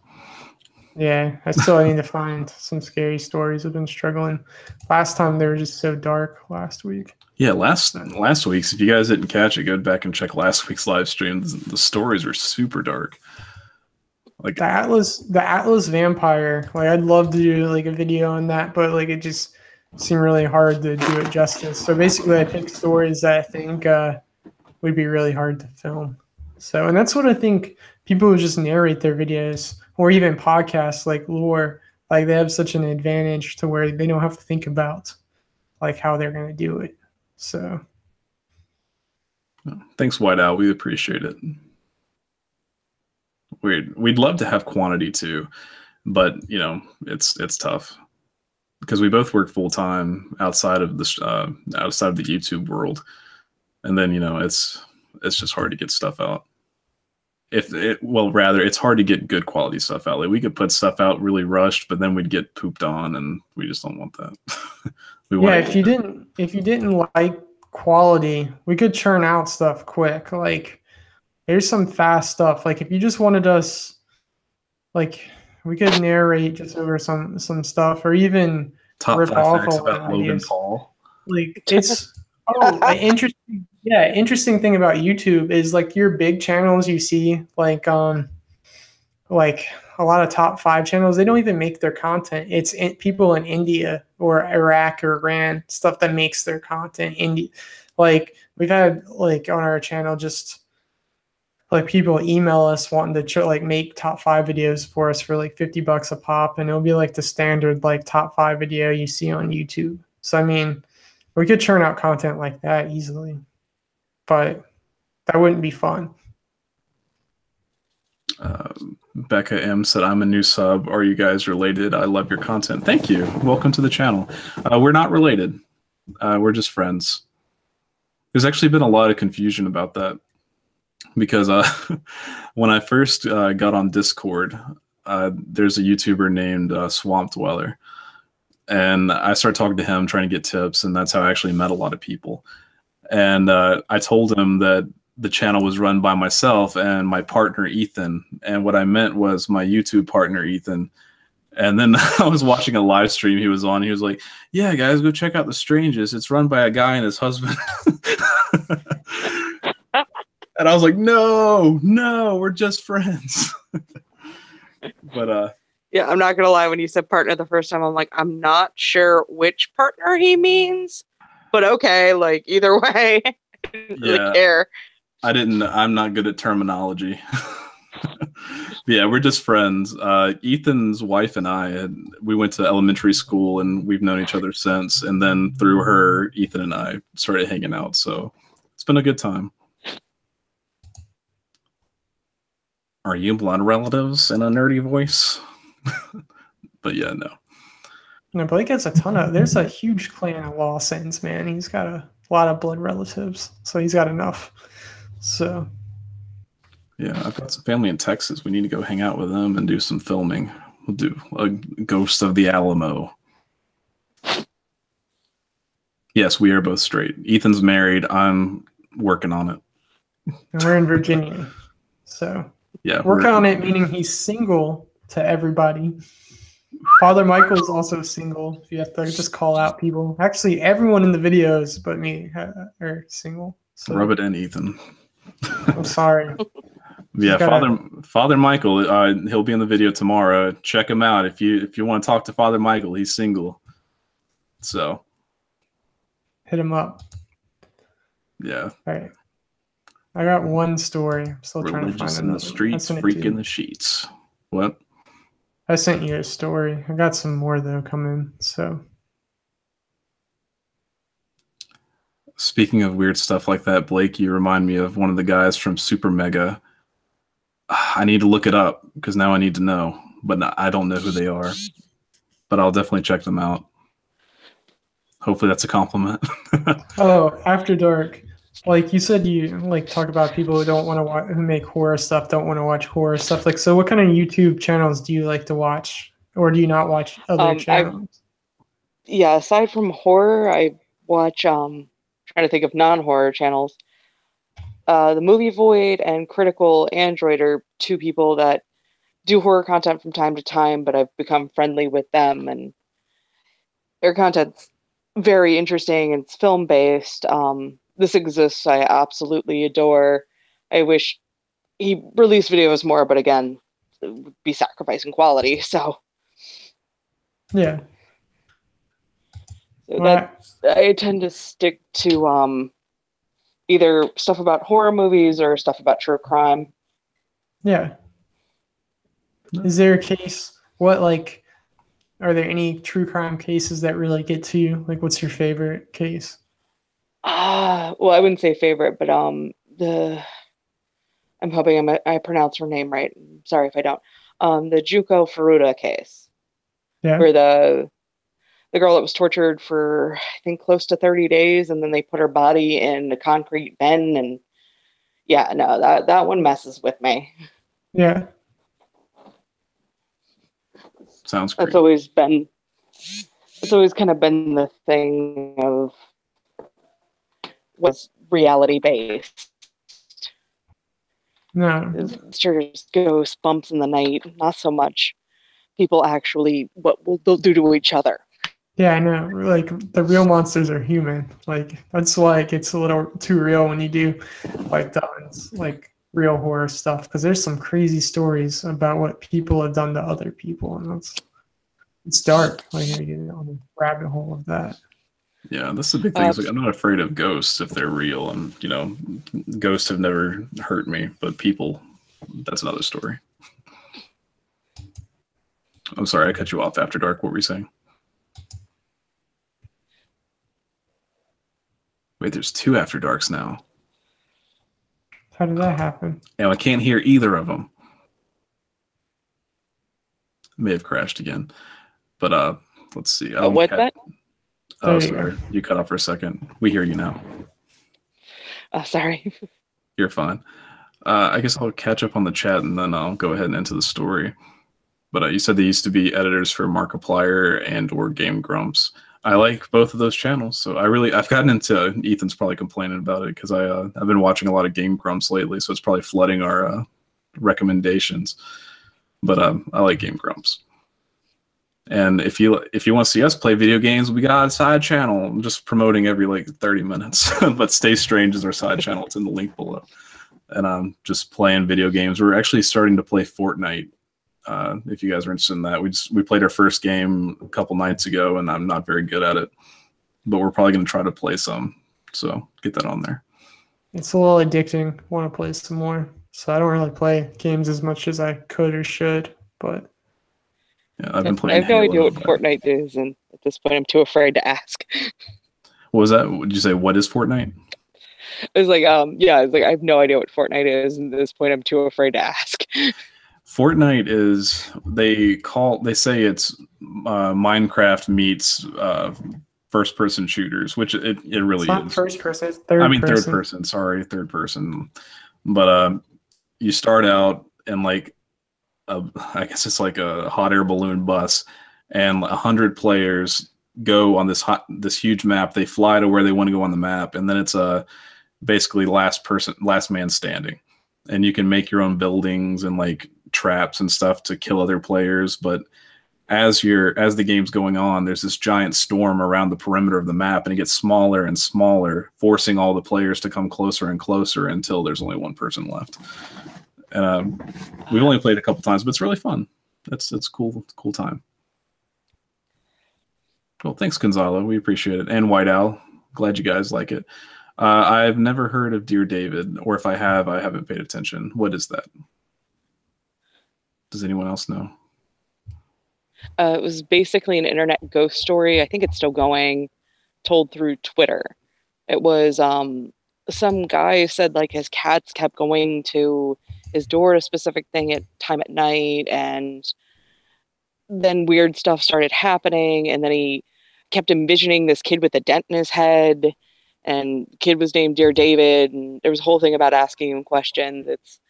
It's a weird story, but it's one of those, like, a couple people have covered it, and it's kind of interesting. Sounds cool. Like, are you familiar by chance with Been Drowned creepypasta? It's like I'm sorry, what was that? It's been drowned. It was a creepypasta about Legend of Zelda. Yeah, no, I know what you're talking about. Yeah, we really want to do I want to do a reenactment of that because like I read the full story for once and it's super creepy, especially if you played the game. But anyway, I'm going to go ahead and read the story that Ethan sent me. And by the way, whenever I read these stories, you hearing me read them is the first time I've read them, so I stumble a little bit. So try not to make fun of me too much. But this one's a long one. Okay. When I was about 18, me and some friends took a road trip around about 7 hours or so to the what is this word, Ethan? Apalachicola National Forest near Tallahassee, Florida. We were going to do a little car camping, drink a few ice-cold natty lights, 18-year-old stuff, as we didn't want to be bothered by any park rangers, so we drove way deep into the woods. Got there, set up camp, had said natty lights, and me and a guy decided to go on a little explore. So we walked about 100 yards from our site back to the main road, saw another path directly across from us, and started walking. Immediately, we started seeing signs that someone had lived there for a while. Big bags of trash, stuff like that. Should have been a huge red flag to turn around, but 18. Nothing could hurt us. So we get to the campsite of an older white guy living out of his van. Clothesline strung up, coolers placed around it, and a big gorgeous dog. I think it may have been a golden retriever. We tried to back out, but he saw us and started talking. He's friendly enough, asks us where we're from, tells us about some cool spots to check out in the park, and we ended up chatting for 10 minutes and going on our way. I kept thinking to myself how odd it was that he gave us directions and steps, not yards or miles. The guy always seemed to be off balance, not stumbling drunk, but like he is walking on a balance beam, swaying side to side. Oh, and he was super excited to talk about national parks and forests where we were from. Okay, camping part over. We went back to our tents. Fast forward 2 months. Same buddy calls me late at night and tells me to turn the TV on the news. I oblige. I see an old dude with a van. You see where this is headed, but I didn't. So I get pissed at my friend for waking me up. And he said, no watch. And then I see the golden retriever and it all clicks. What the fuck? That man's name was Gary Michael Hilton, convicted of at least 4 murders. He kidnapped and murdered a girl on Blood Mountain, Georgia, on an older couple in the Pisgah, North Carolina. It's getting a little close. And a girl in the whatever that word was, at that camp not long after we left it. Yes, the very same places he had been talking to us about. Obviously, we called the cops. They put us in touch with the FBI. F is for Florida. And we get flown down to take investigators to the campsite, point out every spot we saw, anything, tell them exactly what he told us, and show them the places he described to us. I didn't find out until after the trial, but apparently they found what appeared to be partially destroyed human finger bones in an area near the site. Had to fly down again to testify. Too long didn't read, went camping with murderer by mistake, had to help with investigation. So that's crazy. That's one I saved a long time ago and just found it in my saved stuff. Okay, here's one talks about working in a haunted movie theater. I used to always get creeped out at our not haunted movie theater when I was working projection because we see a lot of light in the corner of your eyes. It's kind of creepy. All right. I used to work in a haunted movie theater. The building was over 95 years old, and it just looked really old and creepy. There was 2 downstairs theaters that were called Theater 1 and 2, and then 2 theaters upstairs, 3 and 4. One night, I'm by myself cleaning Theater 4, when suddenly I get the feeling that someone is watching me. That's not too surprising because sometimes people stay until the very end of the credits, but you just don't notice them because it's dark. So I look around the theater to make sure that no one else was there and that it was empty. I tried to ignore the feeling, but it just kept getting worse. Something in my mind was telling me that I had to get out soon or something bad was going to happen. I stopped to try to calm myself down when I get the feeling that whatever was watching me was in the dark corner in the back of the theater. I stare at it. It just looks darker than everywhere else. I say, what the fuck is this? And just fucking leave. This is what happened next. A few more times, the same feeling kept coming from the same dark corner before I eventually tell my coworkers that I'll do everything else, but I'm not going in that theater alone. 2 months later, a coworker who I've known, a coworker who I've never met comes back from college and starts working. His first shift back, he was a clean theater 4, and he comes back down saying it was too creepy and that he felt like someone was watching him. So when I worked at the movie theater cleaning like theaters by myself, like ours was a 12-screen theater, like I'd always be scared. This was before like the Dark Knight shooting happened or Batman shooting, that someone, like an easy way to kill people would be like just hide behind the curtains and just come out, kill an usher, and then they stuff the body under the seats, because then you could just leave out the exit door like in the theater and no one would really know who it was. So seems like a good serial killer MO. We at the Strangest do not condone murder, especially of the movie theater variety. Please do not listen to Ethan's advice. No, definitely not. I'm just saying, like, that's something that always was in the back of my head, especially like towards the end on a slow night and I'm just cleaning in this theater by myself. No one's around. Like, I'm in a whole wing of the theater by myself. No one would know. So I just disappear. Dark I mean, stuff. if you think about it, they'll never put security cameras in the theater for the sheer fact that piracy. So that's true. And it's a gun-free zone, so people are definitely going to bring their guns. Yeah. I worked at a college for a while, and we did have a day, and I fortunately wasn't there, but a few of my friends were, that somebody came onto campus with a rifle. And the comment I made very quickly after hearing it was they weren't looking for a body count. And everybody kind of looked at me funny. I'm like, it was like 2:00 on a Friday. Yeah. That campus only had, like, the only classes you could get on Friday were once a week classes, and they always try to close campus by noon. Yeah. It's like no one was there. So they were either looking to do it to themselves or somebody highly specific. Yeah. That's really creepy. Like, that's too real. That's really close to home. Yeah. One of those things, it's like, it's oddly comforting, but at the same time, like, I could see people being a little creeped out by the fact I was saying this stuff. I'm like, well, logistically speaking. I mean, you do have analysis in your username, so. Yeah, if we're going to analyze the situation, things are about to get real. To one specific person, not everyone. Yeah. It's a scary world, man. We live in a scary world. But any closing thoughts after dark analysis? I really appreciate you guys having me on. No, thanks for coming, and we'll definitely do it again. It was a lot of fun having you on. I definitely want to have another stream sometime talking about horror movies. Yeah, likewise. I'm always a fan of those. Yeah. Oh, what's your favorite unknown movie that we might should check out? Like, what's a not well-known movie that you enjoy? Not well-known movie that I enjoy.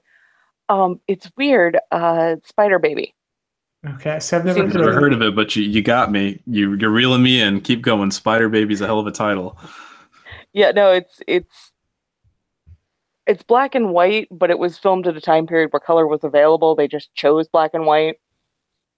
And essentially it is about a family that has a disorder that once they hit a certain age, they start mentally regressing back to the point where they're in almost a fetal state.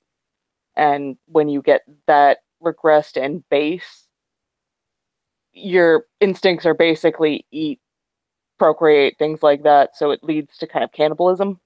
Yeah. That sounds really cool. And it has a young Sid Haig in it. Yeah. I'll have to add that to the list. No, definitely. That's creepy. We got a long list going though. But yeah, that sounds cool. I definitely want to look into that because I've never heard of it, but it sounds really cool. Is it like a play on dementia, or is it just its own thing, or? A bit, yeah. It has a young Sid Haig. It also has has Lon Chaney Jr. as well. Gotcha. Well, cool deal. I will check that out. Have a good night, Connor. And everyone else, thanks. Thanks everyone for coming out, and thanks again After Dark for joining us. We had a good time. Did you have anything else to say, Ethan? Hit us up on Discord. It's a lot of fun. Thanks to White Owl for saying my story wasn't bad, because it always is a struggle trying to read, and my narrations are rough, but appreciate it. It was fun. Hope you guys have a good weekend. We got videos coming out Saturday, which is more like an update slash the winner announcement. Sunday's our main video for the week. For this new month in April, we're doing at least one video a week on the Strangest. Then of course, Stay Strange will have some gaming stuff. I want to release some maybe side stuff on there too, stuff that got cut, where like the Shining videos. And then we're going to be messing around more on Patreon and maybe Twitch and anything else. I mean, we're still all about experimenting and just seeing what works. So just having fun, and love having fun with you guys, because that's what makes it fun. So yeah. So again, like he said, check out our Discord and all of that stuff, our Twitter and all that stuff in the link below. We've got After Dark's channel. If you haven't checked her out, definitely do it. But all that information is in the description. So follow us on there and keep in touch. As far as us live streaming, we try to do it every Friday at 8 o'clock. If we can't, we'll let you know. We usually post the live stream a couple days before and letting you know what time it's going to be. But we look forward to seeing you guys next time. And if you guys are you guys done? You guys have anything else you want to say? no, man. Cool. Okay. All right. Well, thanks everyone for coming out. And until next time, stay Stay strange. strange.